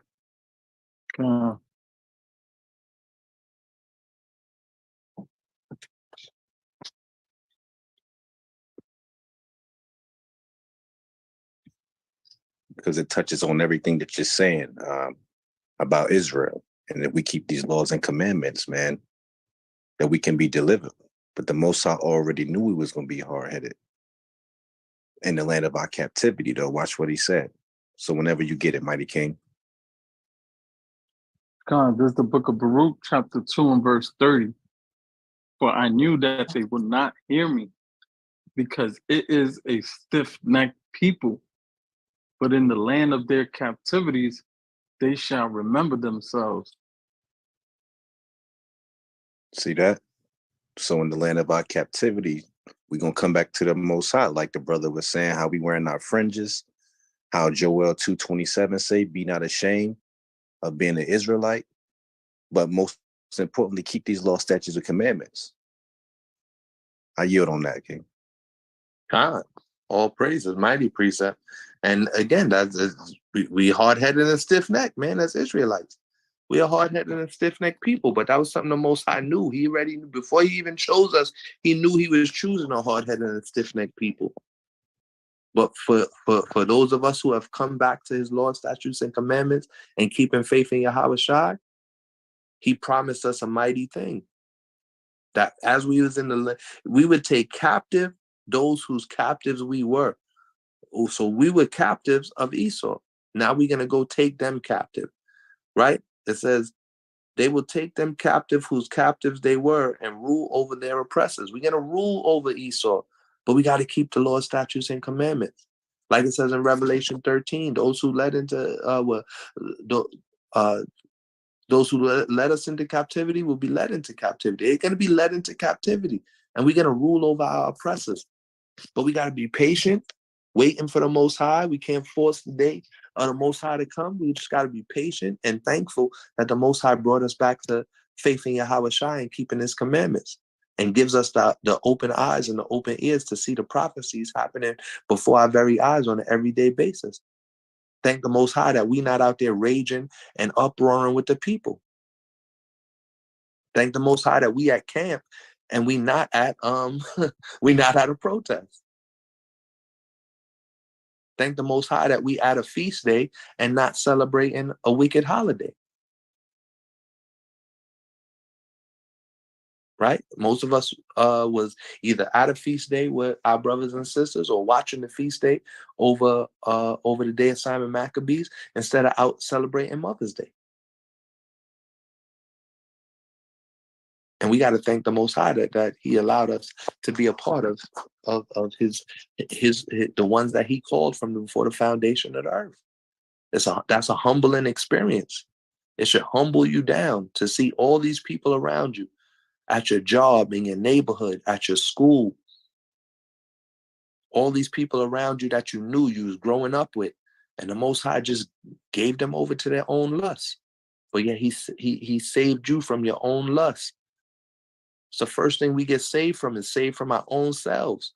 He saved us from being lovers of ourselves and taking 75 million selfies to put online dressed in a whore's apparel, or going out there and being whoremongers and trying to get with every woman that we see walking down the street. The Most High saved us from all of those things. And he brought us back to his law, statutes, and commandments so that he could eventually save us and give us rulership on this earth. Co-rulership, co-heirs with Yahweh Shai, to rule over our oppressors, to bring Yahweh Shai's enemies before him and slay them. That's what the Most High gave us. He gave us that opportunity, the opportunity to keep his commandments and keep true faith in Yahweh Shai. And he gave us the opportunity to do it together here in the house of Israel under mighty elders, such as Priest Sabaka, Elder Torah, Elder Yakataz, Elder Kasadia, Chief Ephraim. I keep naming the name. Elder Shawapal, Elder Shemaiah, Elder Makab, mighty elders who actually truly care about us and care about our well-being. Right? So we got to say all praise to the Most High for that thing. All right, so we're going to jump to, wait, I lost, let me see, I don't know if anybody's in. All right, yeah, so we finished. No, we got more precepts. Matthew 5 and 48. We're going to write that down. Everybody write that down, Matthew 5 and 48. Be ye therefore perfect, even as your Father which is in heaven is perfect. Beautiful precept from Sister Gail. Hosea 14:9, that came out from Sister Amara, but Sister Brother Junior Harlem brought that out as well. Sister Zelia, Psalms 11:7, right? So everybody, again, the precepts are going to be in the chat. You probably have to scroll up, but you'll find them. Our brother from HOINC, that's Brother Larry, actually. His name on here is Junior Harlem, but it's Brother Larry right there. And Proverbs 10:9, 29, excuse me, 10 and 29. The way of the Lord is strength to the upright, but destruction shall be to the workers of iniquity. The workers of sin, those who live in sin, destruction is going to come to them. And it's strength. That's why it says, I can do all things through Yahawashi who strengthens me. What does Yahawashi give you strength to do all things? He gives you strength to keep all the commandments. And we're going to go through all 613. But the whole book is a commandment. This book is life. A fountain of life is to fear the Lord, to keep the commandments. It's a fountain of life. We got those precepts earlier, right? Let's see, we got even more came out. Matthew 5:17-19. I hope all y'all is taking these notes now. We got Matthew 5:17-19, right? And all right, that's it. Sister Amara said we call it the plantation. Exactly why we call the job the plantation. Because that's what it feels like when you're out there working for Esau. Even when you're working for yourself, it still feels like a plantation. Still feel like you're on the plantation because we're in captivity. But the beauty and the balance to that, the balance to being in captivity is now, being in captivity now, the holy and righteous balance is the Most High said that he will give us the people who put us in captivity, he will give them to us as captives, and we will rule over our oppressors.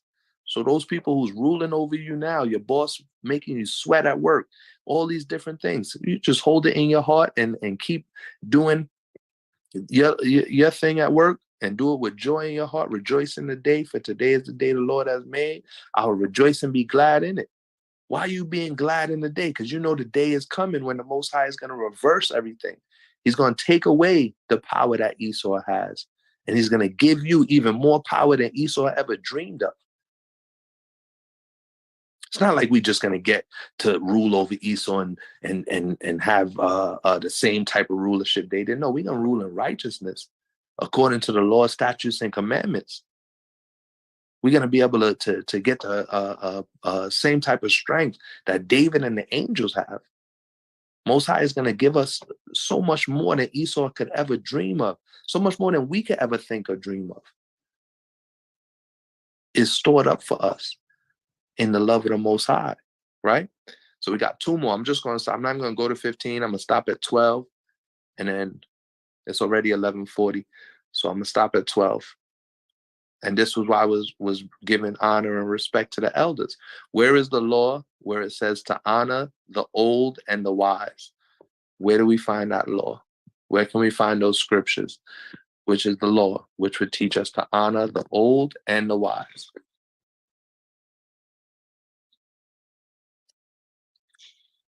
I'm going to say Salakia and bring it out if you got it, or put it in the chat.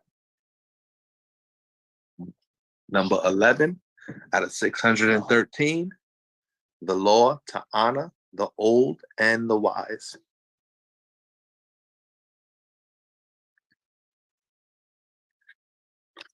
We got all 613 here in the packet that I was given by my brother Choni, the mighty leader of HOINC, and my brother Ariyah from the soldiers of Yahweh, my mighty brothers down there in North Carolina. Salakia. Bring it out. What you got for us, Mara? I got 1 Timothy 5:17. I give them double honor. Very good. 1 Timothy 5:17. Beautiful. That's in the volume of the book. Where we're gonna read that and bring that out. Where can we find? Who's that? This is Tev again. Hey, is there by any chance any way I could get a copy of that? Khan, I'm gonna put a copy of it out. I'll probably put it on Facebook.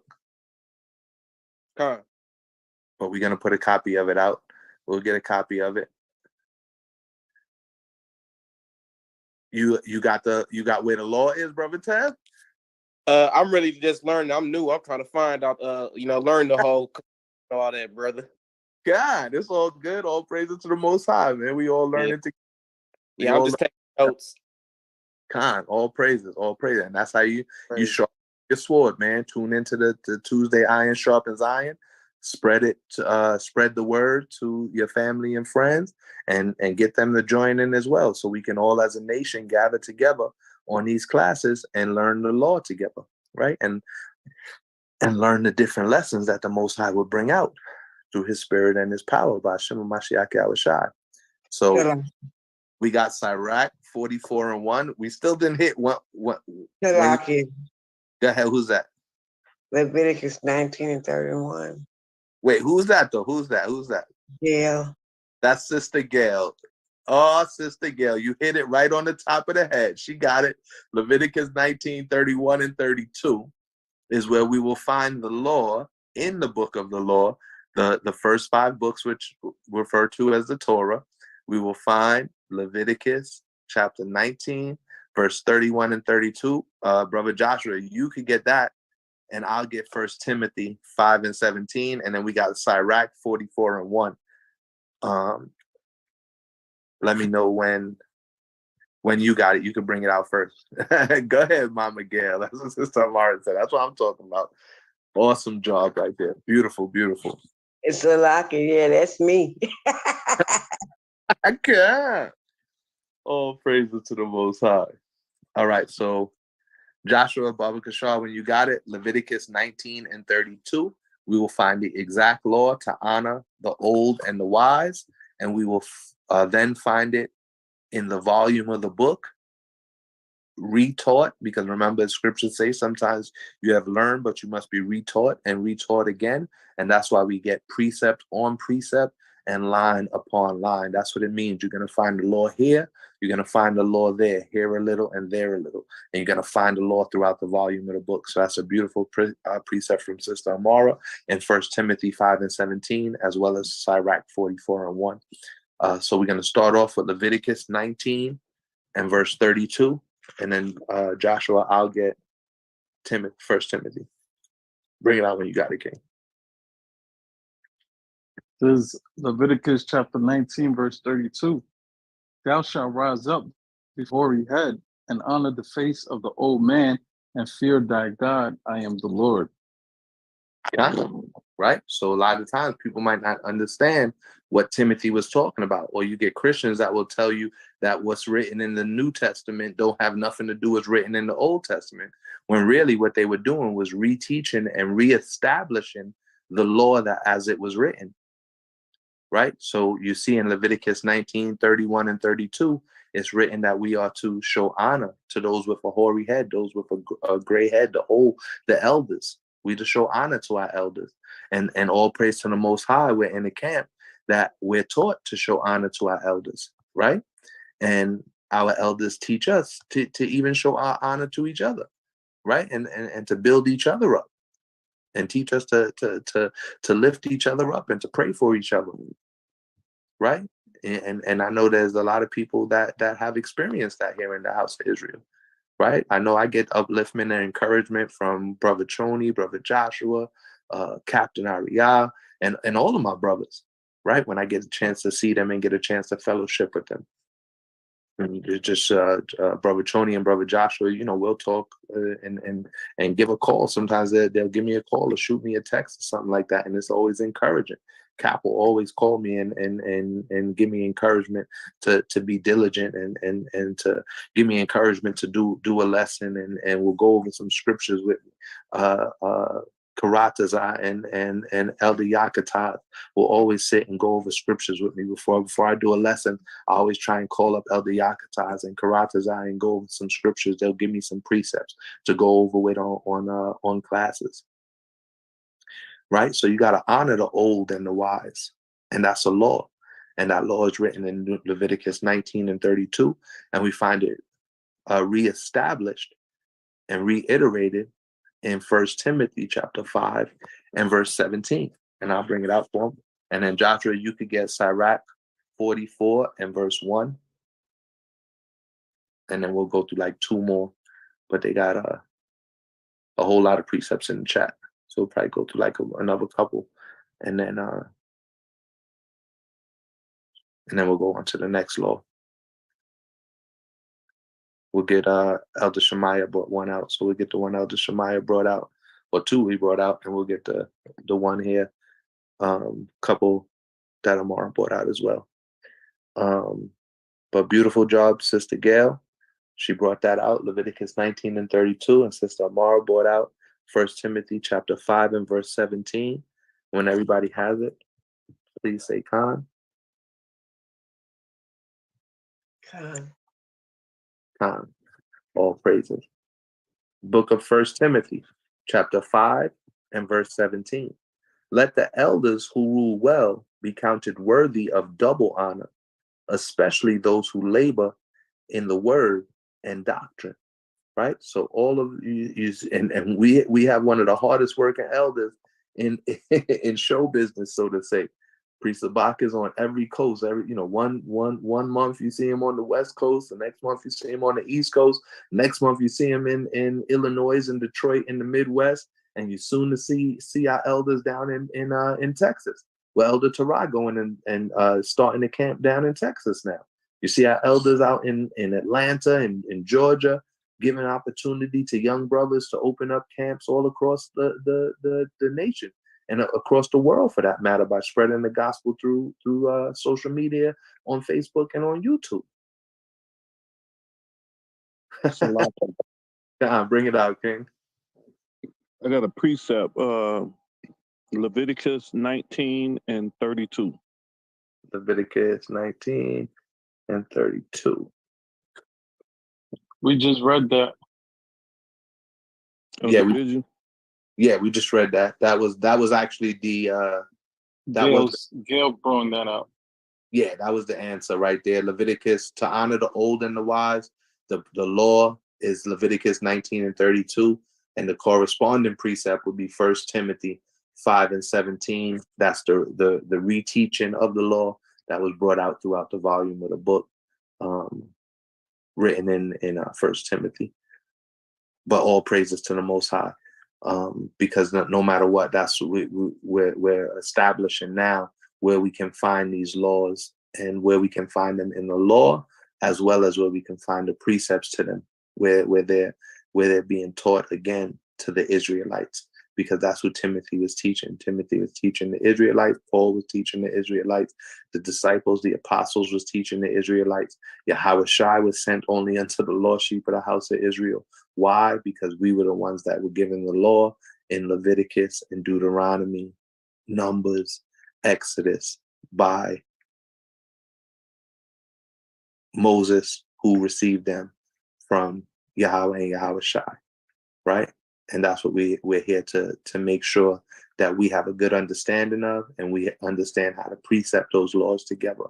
So we've been getting a lot of good answers. That was a good job, Brother Jeremiah, but Sister Gail beat you to it, brother. So now we're going to go Sirach 44 and 1. When you got it,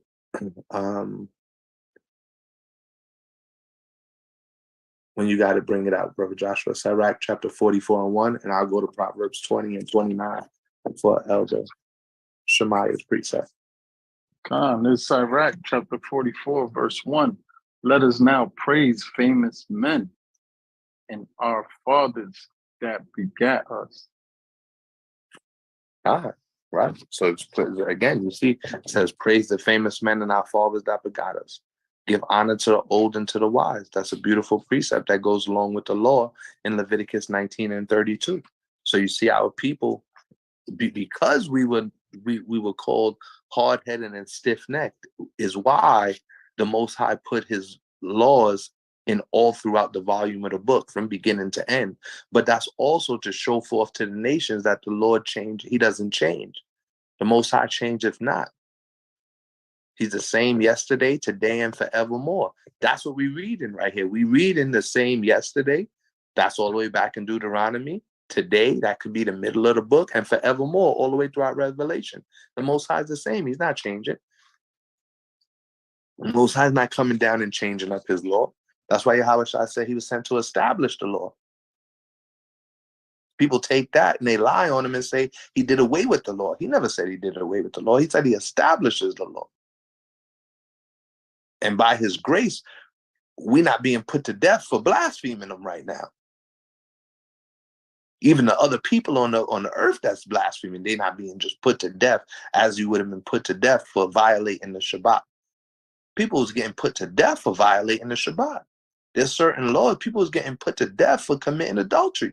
There's certain laws that you was automatically within them and under the mouth of 2 or 3 witnesses, you was put to death. You violated the Shabbat and 2 people seen you, 3 people seen you, it was over for you. You was brought before the elders, a council was held, and you was put to death. You was heard blaspheming the name of the Lord, you was put to death under the eyes of 2 or 3 witnesses.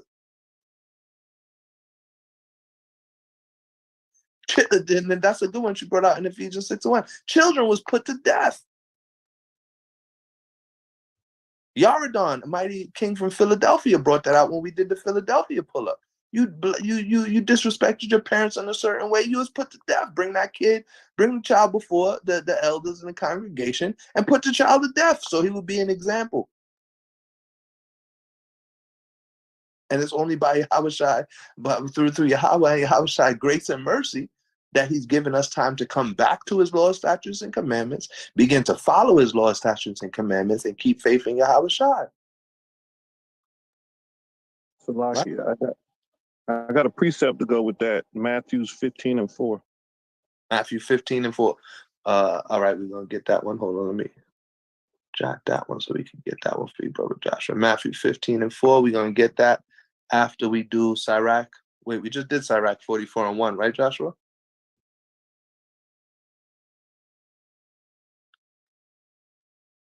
Y'all throwing out so many precepts, I'm losing track. Yeah, we just brought out Sirach. We brought out Sirach right now. All right, so I'm going to go to Proverbs. You could get Matthew 15:4 for Brother Jeremiah. I'm going to bring out Proverbs 20 and 29, which was... Hey, Shalaki King. Bring it out, King. Do the one in Ecclesiasticus 25:5 instead of the Proverbs 20:29. So it's much better. Khan, Joshua, you got your Apocrypha? Yeah, you just read from it. Do the Ecclesiastes. Hold on, let me find it. Ecclesiastes 25:5, since you're already in Sirach. Ecclesiasticus. Yeah, get Sirach 25:5, and I'll get Matthew 15:4. I'm in the regular scriptures. So you want me to bring it out now? Yeah, go ahead, bring it out. All right.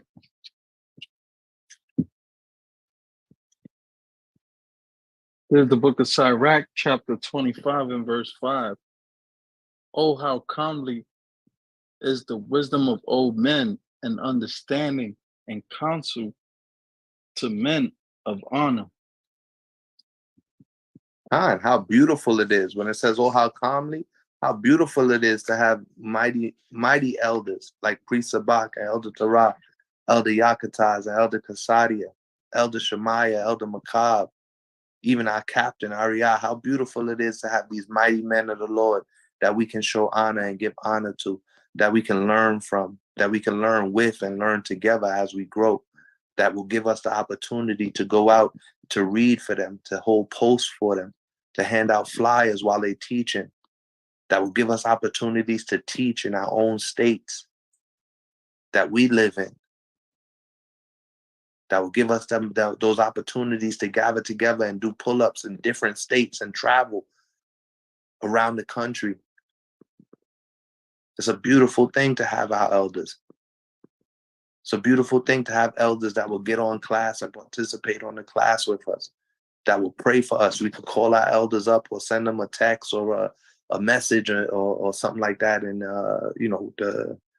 Facebook or whatever it is. We can send a message on Messenger or WhatsApp and ask our elders to pray for us, pray for our families. Elder Priest Sabak brought me and my family up at Passover and did a blessing over my daughter Grace and over my wife and over my family and household. How beautiful it is to have elders that will remember that. And it was Priest Sabak who said, he was like, yo, he's the one who did it. I didn't even ask him. He was like, yo, I got to bring up, you and the family and your wife, Atieno and Grace. We got to bring y'all up and do a blessing and anoint y'all. I was Priest Sabak. I was all the elder. It's a beautiful thing to have an elder that will do that. It brings peace to your mind to know, okay, I'm following after mighty men of the Lord that want to do the will of the Most High and keep the commandments and care that you keep the commandments. Elder Casadia, the same, will be on the classes sometimes and at the feast days, and will allow, even if you're not at the feast day, will allow you to come onto the live and call out your name and call out your children's name to receive the blessing when they do the blessing and the anointing prayer. All these things, that's a beautiful thing. It's comely, right?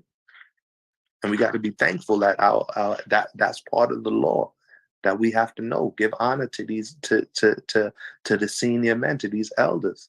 Give honor to our elders. They wise. And they're not wise in their own eyes. They're wise because what? They fear the Most High. It's the first step to wisdom. And our elders fear the Most High. That's why they have our best interests at heart. Right? And all praise to the Most High for our elders. So it's actually a law to honor your elders. Honor your mother and your father. Sister Amara brought that out. And it's in the group chat. Where we was at. I can't find it. So many precepts y'all got in here. But honor your mother and your father. Right? Or she brought out Ephesians chapter 6 and verse 1. Children, obey your parents in the Lord, for this is right. That's the first commandment with promise. Honor your mother and your father in Exodus. You find that in Exodus 20. And you'll find honor your mother and your fathers. That's your elders. Children, and that's what we need to teach our children. If more of our children across this country and all of our big cities, New York, Chicago, LA, California, Georgia, Atlanta, Florida, Texas, if all of we would be teaching our children to honor their father and their mother, you know how much better it would be across the land if we just taught the commandments. That's how we save our people, by teaching them the Lord's statutes and commandments and get them out of the darkness, get them out of the mud and the miry clay that they stuck in. By teaching them the commandments. Teach your children the commandments. Teach your children to honor and obey you. And they will. And the scriptures say, train them up in the way that they should go, and they won't depart from it. Right? Sister Mara brought the stubborn and rebellious son in Deuteronomy, where it says, if you got a stubborn and rebellious son, that man is going to be put to death. But through the Most High's grace, he gives us time to teach our children to honor and obey their mother and their father. Right? We got more precepts coming out, everybody in there. 1 Peter 5 and 5. Likewise, ye younger, submit yourselves unto the elder. So again, we see it reiterated and reestablished. A reestablishing of the law is what's happening in the so-called New Testament. They are reestablishing the law as it is written. It's written in Deuteronomy, in Leviticus, in Numbers, in Exodus. It's written. Genesis, the law is written. And now it's being reestablished when you read Peter, when you read Timothy, when you read Romans and Acts, it's being reestablished. And what we're doing tonight is writing that law on the tablet of our heart and sharing with the Most High has helped us to study and helped us to learn and sharing it with each other. And it's a beautiful class where everybody was able to participate and bring out the laws that you know. So you know the law. You know how to teach and precept the law together and put it together. Get your 2 or 3 verses and always have your 2 or 3 verses ready so that you can prove all things through the scriptures, not through our own vain opinions, but through the scriptures you can prove the law is never done away with. The fear of the Most High is never done away with. To love the Most High You have to do that forever by keeping his laws, statutes, and commandments, right? So where was we at? Matthew 15. Y'all got precepts coming out. It's beautiful. All praise to the Most High. And that's why we have to thank our elders. Our elders been teaching us, and people been paying attention in the classes, on the clubhouses, on the Facebook lives, on the YouTubes, and now y'all able to go out and teach others. You go out, able to go out and exhort and uplift your brother, and bring precepts and laws, so that your brother can learn more precepts and laws, and your sister can learn more precepts and laws. Right? Matthew 15 and verse 4, Brother Jeremiah brought out. For Yahweh commanded, saying, honor your father and mother, and he who curses father or mother, let him be put to death. That's the precept right there. If you don't honor your mother and father, if you don't honor the old and the wise, that's your father and your mother, you're worthy of death. It's written. So again, Yahweh Shai is reestablishing the law. And he was answering the scribes and the Pharisees right there, asking them why his disciples don't follow the traditions and don't follow the traditions of the elders. But what he was saying was, listen, the traditions that the Pharisees was trying to follow was man-made oral traditions, like the Talmud. They was following, don't wash it, you got to wash your hands. They was following things that man had made up. That's why whenever Christ would answer them, for the most part, he was heard is written. He would reestablish that this is what was written in the law. What you guys is telling the people to do is your own vain way of thinking. You add into the law, and we know we're not supposed to add to the law nor take away from it. Right? So that's why Yahweh Shai was adding, he was giving them the precepts basically, and reestablishing the law that his father set forth for Israel to live by. Taking away the traditions of man, that's the part of the law. If people want to say anything was done away with, the man's tradition is what was done away with. The traditions of the Pharisees, the traditions of the wicked elders, the traditions of the wicked scribes that have been established, that people read out of the Talmud, the small hats, the Ashkenazi and Amalek, the Quran and Ishmael, they got man's traditions established in those books. And because man's tradition is established, we have to be the ones to come and establish the Most High's commandments as it is written.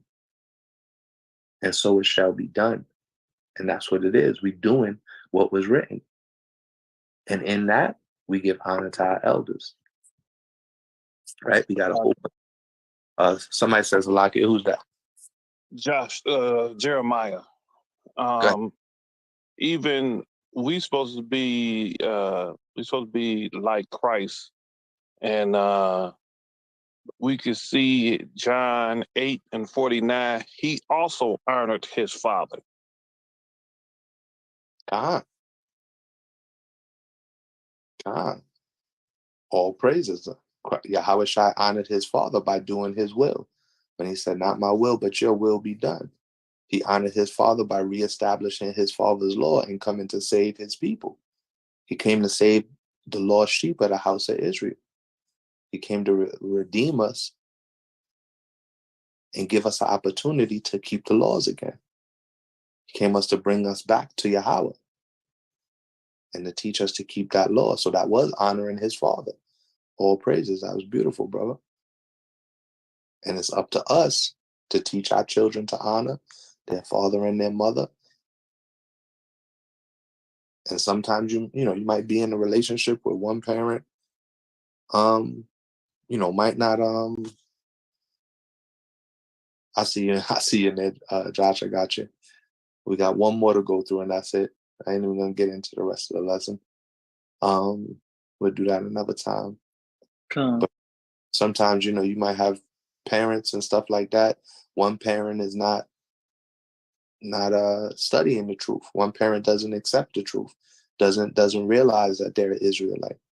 But you still got to teach your children to honor their mother and their father. Right? That's part of the law. So we're gonna go into the last one for the night. Law number 12.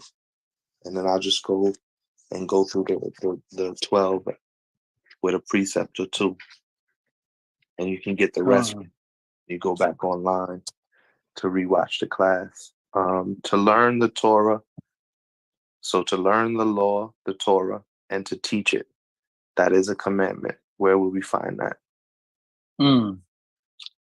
Salakia. Khan, what you got, King? This one, I will go to Deuteronomy 6 and verse. Second. I always bring that one out, the one to teach the kids. If it's not 6, it might be 5. Hold on a second. Mm-hmm. Let me just make sure. King Zebulun in the building. Quick on this. It's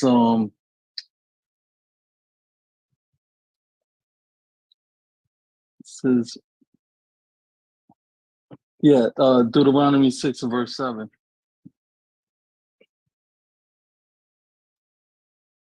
Bring it out. That you actually hit the answer right on the top of the head. That was what we have down here on the packet. So in order to find the law, where to learn the Torah, learn the law, and to teach it is found in Deuteronomy chapter 6 and verse 7. Good answer, King. That was exactly what I was looking for. Powerful lesson, mighty King. Some good interactions. Get the whole class involved. All praises to the Most High. I'm working on being a little bit shorter. I know sometimes I go long with the lessons, man. So all praises to the Most High for everybody that took their time out of their nights and their schedules to sit with us and get a chance to go through the law, statutes, and commandments together. And I do apologize because sometimes No, you're good, King. You're good. It's just me. I'll be getting up early now, so sometimes I start getting a little tired. But you're good. You're doing good, King. Because usually brothers they go into like 2 a.m. But yeah, I don't know how many of those I have left in me, but beautiful lesson, man, for real. All praise to the Most High. All right. Yeah.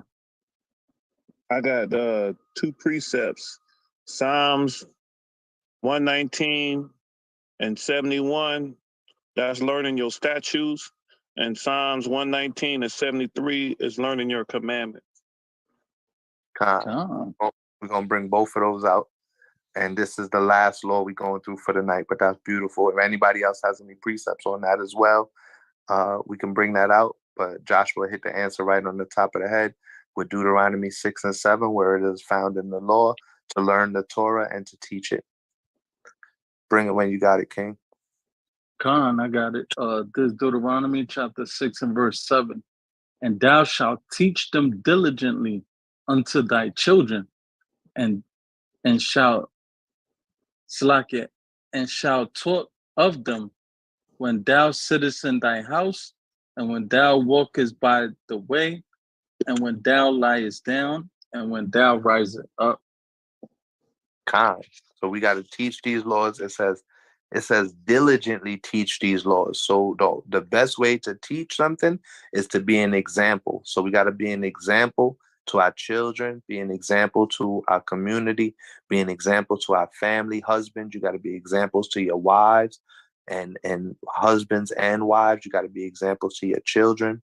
You got to be examples to your families. Like we were saying earlier, sometimes your family members will look at you and they will see how much of a changed person you are, and how the scriptures and faith in Yahawashai and keeping the law, statutes, and commandments has actually changed you as a person. You're more patient. You're less willing to argue. and get rowdy. You stay in decency. You stay in order. And when people see these things, that's when they will glorify our Heavenly Father. So that's why it's a law for us to learn the Torah and to teach it. And the best way to teach something is to be a living example, to be a doer of the word, right? We didn't even break that out earlier. That was, I had that on one of the other laws in James 1, where it's in 22 to 25, where it says, be ye doers of the word, right? So you got to be a doer of the word, and doing the word continually. Diligently means doing it continually, making it repetitions, having a fervent and a zeal to doing the law, keeping the commandments, building yourself up. That's what it means to build yourself up. You start off with Yahushua, that's the chief, and faith in Yahushua, that's the chief cornerstone. And then around that, you start building the foundation.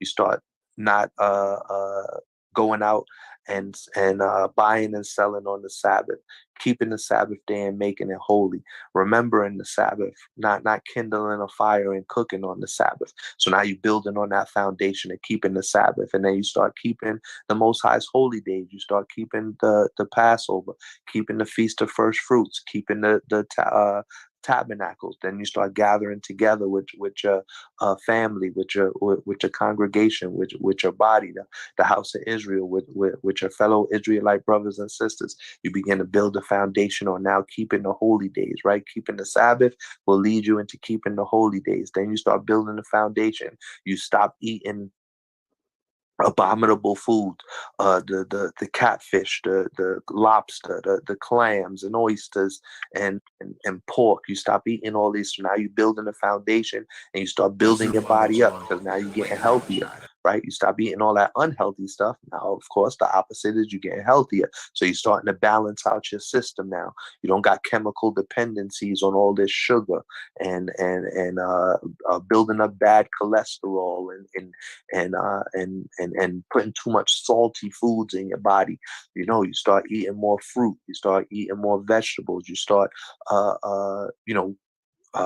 studying the scriptures more, building up the best muscle you have in your brain, in your body, which is your brain, because now you're studying the scriptures. So you're starting to learn the precepts. You're starting to learn how to break down the precepts. You're starting to be able to teach your friends, your family. You're starting to be able to express what the precepts are saying, because you're actually living by the law. You're the best expression of the law when you make your body a living sacrifice.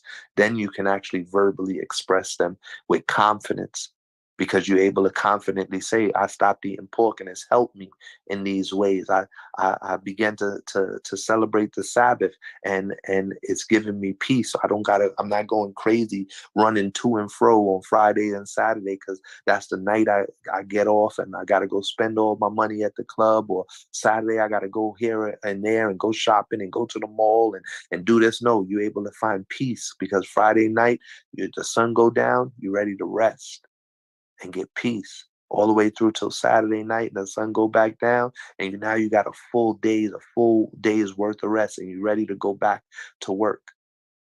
You're ready to go back and do the work of the Most High and learn some more, so that the next week when you go to camp as the brothers, you could bring out some more stuff.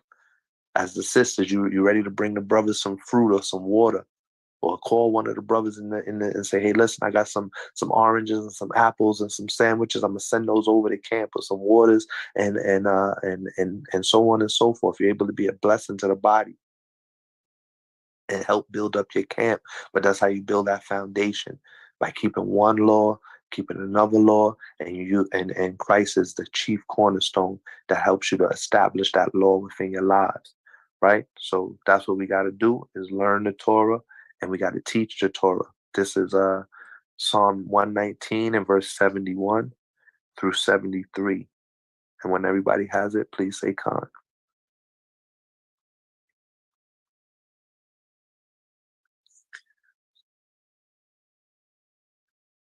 All praises. I'll bring it out from Joshua.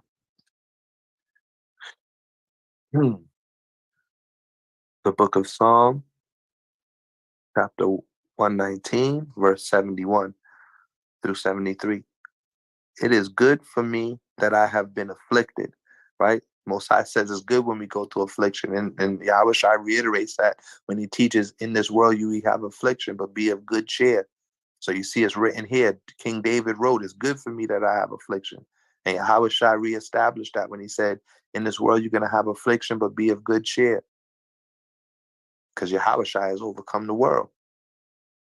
The Lion of the tribe of Judah, the root of David, the offspring of Jesse. So it's good when you got affliction. It's good when you're going through the week and of work and you're like, dang, I'm at this plantation. Because that's going to give you an opportunity to rejoice in the Lord and keep his law. It's going to give you an opportunity to be glad in the day that the Lord has made. Because you're going to understand by keeping his law, he's going to send those people who got you in captivity to be your captives, and you're going to rule over them. You just got to have patience. And patience is a fruit of the Holy Spirit. Right? So the Most High is good when you're going through these afflictions. It's but a light affliction that we're going through right now in comparison to the joy and the blessings that's to come in the kingdom. So we got to understand that when King David is writing this, saying it's good for me that I've been through affliction, that I've been afflicted. And when Yahushua is teaching, in this world you will have affliction, don't think it's going to be an easy walk. Don't think it's just it's a cakewalk. No, you're going to have affliction. You're going to have some rough days. You're going to get into a few, not to be funny, but fender benders. You're going to get into a few things. But that's what you got your brothers and your sisters there. That's what you got the Tuesday, the Wednesday, the Thursday night, the Shabbat classes for. That's what you got the opportunity to go out to camp, to go out to the pull-ups. The July 4th pull-up is coming up. Everybody get ready, right? Start preparing for the feast days. Start preparing for the Feast of First Fruits. You know the Feast of First Fruits is coming up at the end of the month. That's a major holiday that the Most High said all his men should gather together. Get prepared. Get ready. If you're going to be able to go to celebrate the Feast of First Fruits with the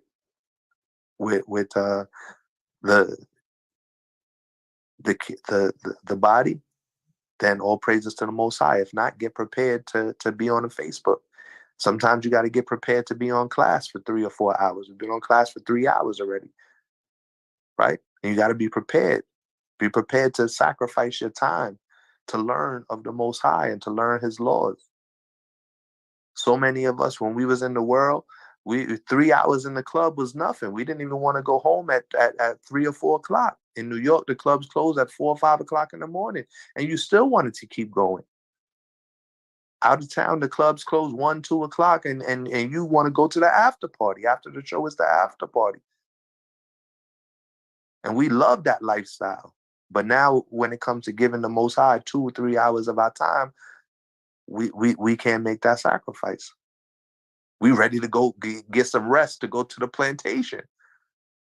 Nah, that's not what the Most High is. The Most High, that's another way where the Most High is testing our spirits. Like you gave 30, 40 years, 25, 30, 40 years of your life out there in the club, in the studio, out there on the streets till the sun came up, hustling, in the trap house, out there hollering at girls all night long, out there at the bar, taking shot after shot.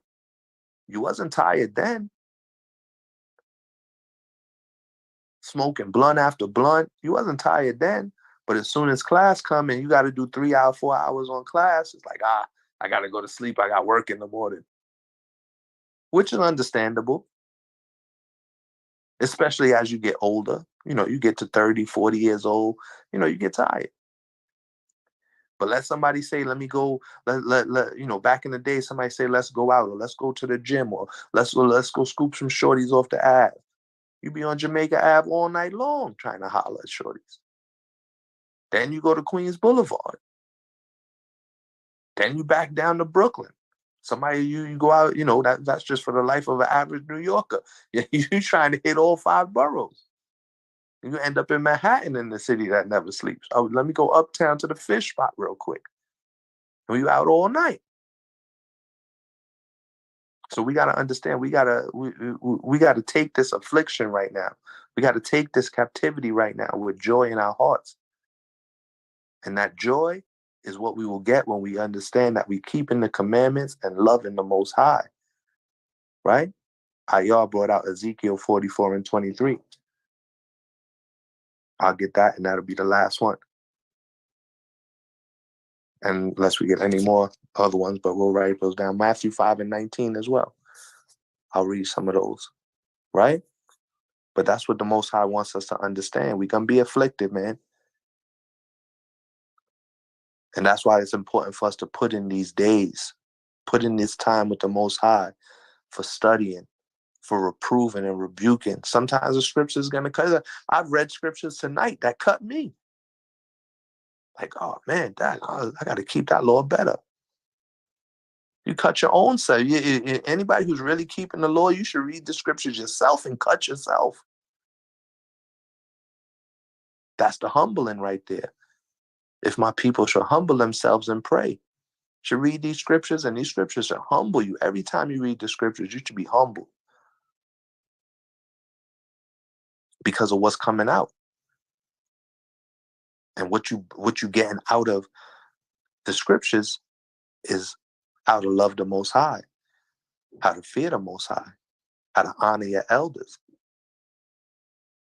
how to learn, which is what we've been doing tonight, learning all these precepts, learning these laws, learning that the law goes from Genesis all the way to Revelation, is reestablished through Yahwasap. There's no breaking of the law. The law won't be broken. Not a jot or a tittle will disappear. Most High is going to be feared forever. And we got to love him and keep his commandments forever. Right? So we finished reading verse 71, that I may learn your statutes, that we may learn his statutes. There goes reestablishing the law. The law of your mouth is better to me than thousands of coins of gold and silver. This law should be better than making money. We spend 8 to 12 hours at work to make money, to get so-called gold and silver. Money in this country, we get money that we could spend to pay our rent, to pay car insurance, to buy food, to buy clothes, to take care of ourselves, our families, our households. But this law, the law of the mouth, when it says the law of your mouth, that means the law of the Most High's mouth, the law that's come out of the Most High's mouth, the law that's come out of Yahweh's mouth is better. It should be better to us than getting silver or gold. That's why it should be nothing to spend 3 or 4 hours on a class. We should want to go, we should want to do 8 to 12 hours worth of class a day. Why? How can we go to the Esau and complain about Esau, complain about being on that's complaining in the wilderness. It's that same spirit from complaining in the wilderness that we go and we want to be complaining about Esau, complaining about being on the job, complaining about how much we making at the job, but yet you willing to spend 8 to 12 hours. And if they give you some overtime, you jumping on that. So now you're there for 16 to 18 hours. Brothers driving, I drive for 16 hours sometimes a day and be dang on tired. I know it's other brothers like Mikey Yala driving the truck, Brother Choney, Brother Nadiv, all drive trucks. They driving for sometimes 10, 16 hours a day across the country. 11 hours straight on the road. But the law, getting the law is better. It says it's better than thousands of coins of gold. How much thousands of gold coins were worth? If any of us had a treasure chest with 1,000 gold coins, that's thousands with an S.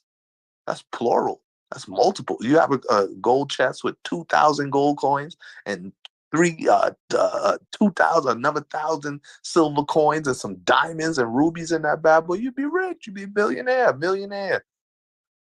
Cost of gold is way more than the cost of the dollar. You'd be living. If you got silver dollars, silver coins from when America was first, establishing themselves as a nation, and they still use silver for coins. You got a whole bag of silver dollars. That silver dollar is worth way more than $1 because it's actually silver. Nickels, they got silver nickels. That if you can find them from, I forget what year they from, but if you can find silver nickels, you know how much money you got, man.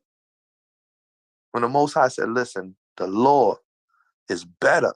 So it should be better for us to sit and go through this law. It should be better for us to sit and reason through the scriptures together. It should be better for us to sit and see, oh, I'm under elders that teach us the laws, statutes, and commandments, that teach us to establish the laws within our household, teach us to establish the laws within our lives. Elders that establish the law within the body in the house of Israel, so that we live, thus saith the Lord, and according to the Most High scriptures and the Most High, the word of his mouth. It should be better to us than thousands of coins of gold and silver. The law is better than a big, giant treasure chest, because we are the Most High's gold and his silver. Our sisters are the Most High's jewels, his diamonds and his rubies. And he's refining us in the fire. That's the adversity. The adversity is the fire that we're being refined in, the captivity that we're being refined in. He's refining us now. He's writing these laws, statutes, and commandments on our hearts so that we can live by it. And we could teach it to one to another, teach it to our children. And to do that should be better than thousands of coins of gold and silver. Verse 73, your hands have made me and fashioned me. Give me understanding that I may learn your commandments. And that's what the law says. That's a beautiful precept, Brother Jeremiah. Right? We ask him, we got to pray to the Most High. Solomon prayed to the Most High for wisdom. Brother Elder Shemaiah brought that out a few weeks ago in class. That's one of the best things that you could ask the Most High for, is for wisdom, knowledge, and understanding. Right? And we see King David here asking the Most High, give him understanding that we may learn his commandments. And then it goes right into a next law. Those who fear you will be glad when they see me, because I've hoped in your word. Right? So it's all going to be put together. That's how you what we did tonight was truly harmonize the scriptures by bringing out 2 to 3 witnesses throughout the entire volume of the book and learn 12 of the Most High's laws together. The Most High was definitely looking down on us and smiling upon all the brothers and the sisters that participated in class, because he brought those laws out of your heart. He brought those laws out of your mind today. He brought those precepts out of you today so that you could share them with your brother and sister, and we could establish the law here while we in captivity, and that we could remember his laws, statutes, and commandments.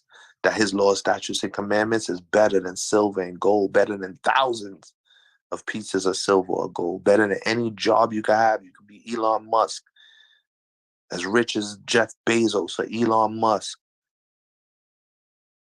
getting a crown like the crown that Prince Charles stole from our people, the throne that he stole from our people. Nah, the law is better than that. He could keep the crown because the Most High gonna give us new ones. He could keep that throne because Yawasap is sitting at the right hand of the throne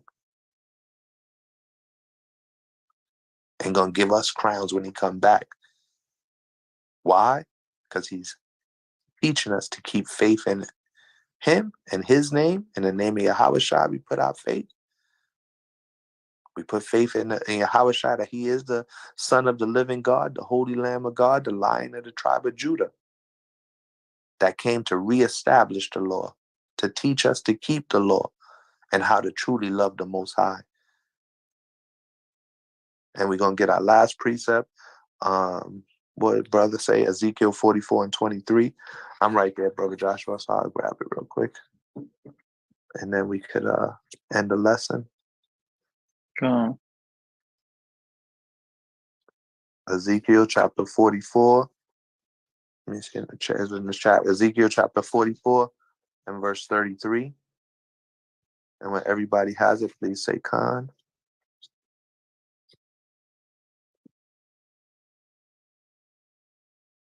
I got to get it myself. But definitely, these are the laws that we got to keep. Let's see. Ezekiel chapter 44 Con. All praises. Y'all beat me to it. Ezekiel chapter 44 and verse 37. And it reads. Wait, he won at 23. No, 44 and 23, cons. Slovakia. Ezekiel chapter 44 and verse 23. And they shall teach my people the difference between the holy and the unholy. And that's what, when we go out to the highways and the hedges, that's what we do, right? When we teach people the difference between the holy and the unholy, teaching them the difference between an Israelite and a Hamite. Hamites is unholy people. Israelites are holy. The Most High said he would put a difference between the Israelite and the Egyptian. We teach the people the difference between the holy and the unholy by teaching them what are the right foods to eat. It's okay when we eat fish that have scales and fins. You could eat a red snapper. You could eat a porgy. Don't eat swordfish. Don't eat a shark, because everybody always uses catfish, but a lot of people eat swordfish. A lot of people eat catfish, shark. No, you can eat a tuna. You can eat chicken. You can eat a turkey. Remember, we had a guy come up to camp. He was like, oh, you can't eat chicken. You can't eat turkey because it's unlawful. And we had to be very patient with his brother and go through the scriptures with him and teach him. No, a chicken is actually holy. A chicken is fine to eat, or not holy, but that's something that is okay to eat according to the law. So that's what it means when it's saying teach the people the difference between the holy and the unholy. That means teaching them the law was okay according to the law. When you teach, and then teaching them was not okay. What is an abomination? According to like eating a hawk. A hawk is a bird, but you don't want to eat a hawk. You don't want to eat an eagle. You don't want to eat a squirrel. You don't want to eat a raccoon. Sisters, you don't want to go out and dress in apparel that makes you look like a whore. You don't want to go out dressing with all your stuff hanging out. Brothers, you don't want to go out dressing with your pants hanging down and with super tight pants on, and they still hanging off your ass. They're supposed to be tight. I don't even understand it now. At least back when I was younger, the pants was baggy and sagging, so it had a reason to, you get pants 2 sizes bigger than what you actually wear. Now the pants are skin tight. They call skinny jeans, but yet people still find a way to make them sag. I don't get it. Nah, you don't want to dress like that, brother. You want to go out in glorious and warlike apparel. Like it says in First Maccabees, you want to go out wearing your fringes. Sisters, you want to go out wearing your head wraps and your fringes in a nice dress. That's how you truly look and fly. Because you are dressing according to the laws and statutes and commandments of the Most High. Brothers is in their glorious and warlike apparel and a shirt with their fringes on it, with their tzitzis on. That's how you really dressing to impress. And when you're wearing your fringes, it's going to help you keep the commandments, right? And cause them to discern between the unclean and the clean. That's what we go out and we teach. How to discern between the clean and the unclean. These are the unclean things that you shouldn't be doing, and these are the clean things. That this is the clean way of living. That's how we go out and we teach and we establish the law. And that's what we're going to continue to do by the will and power and strength of the Most High, by Hashem Mashiach Yawasap. We're going to go out and we're going to continue to establish the law. We're going to go out and we're going to continue. That's a beautiful precept to end on, brother. Who brought that out? Ayah Ya'ala. That was a beautiful precept there in Ezekiel 44. Right? We're going to go out and teach people the difference between the holy and the unholy, the clean and the clean. Teach them to discern between the clean and the unclean. That's what our job is to do. And that's part of the law. So we just run through the first 12 that we went through. Number 1, to know that God exists. Number 2, not to entertain the idea that there is any other God but the eternal. Number 3, not to blaspheme. Number 4, to hallow the Most High Yahweh's name. Number 5, not to profane God's name. Number 6, to know that God is one. Number 7, to love God. Number 8, to fear him reverently. Number 9, not to put the word of Yahweh to the test. Number 10, to imitate his good and upright ways. Number 11, to honor the old and the wise. Number 12, to learn the Torah and to teach it. And all the precepts you can find on the YouTube playback, or if you want, you're welcome to scroll through the chat. And a majority of the precepts were placed into the chat by our scribes for the night. And we thank everybody for participating. I hope that you was blessed and edified through the lesson. All praise to the Most High. And with that, I yield. Cap, sorry about that. I didn't get a chance to go through why the heathen rage. We just went through the law tonight. And I think that we're going to try and keep getting through these 613 on some of the other classes. But I hope everybody was blessed. All praises to the Most High. And with that, I yield.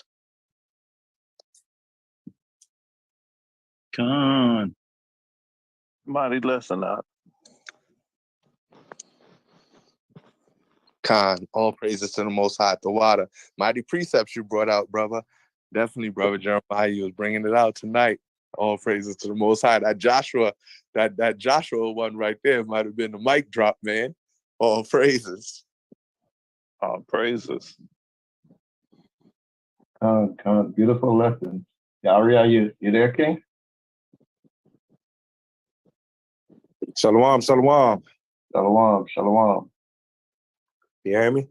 Shalom. Con, shalom. All right, all praises.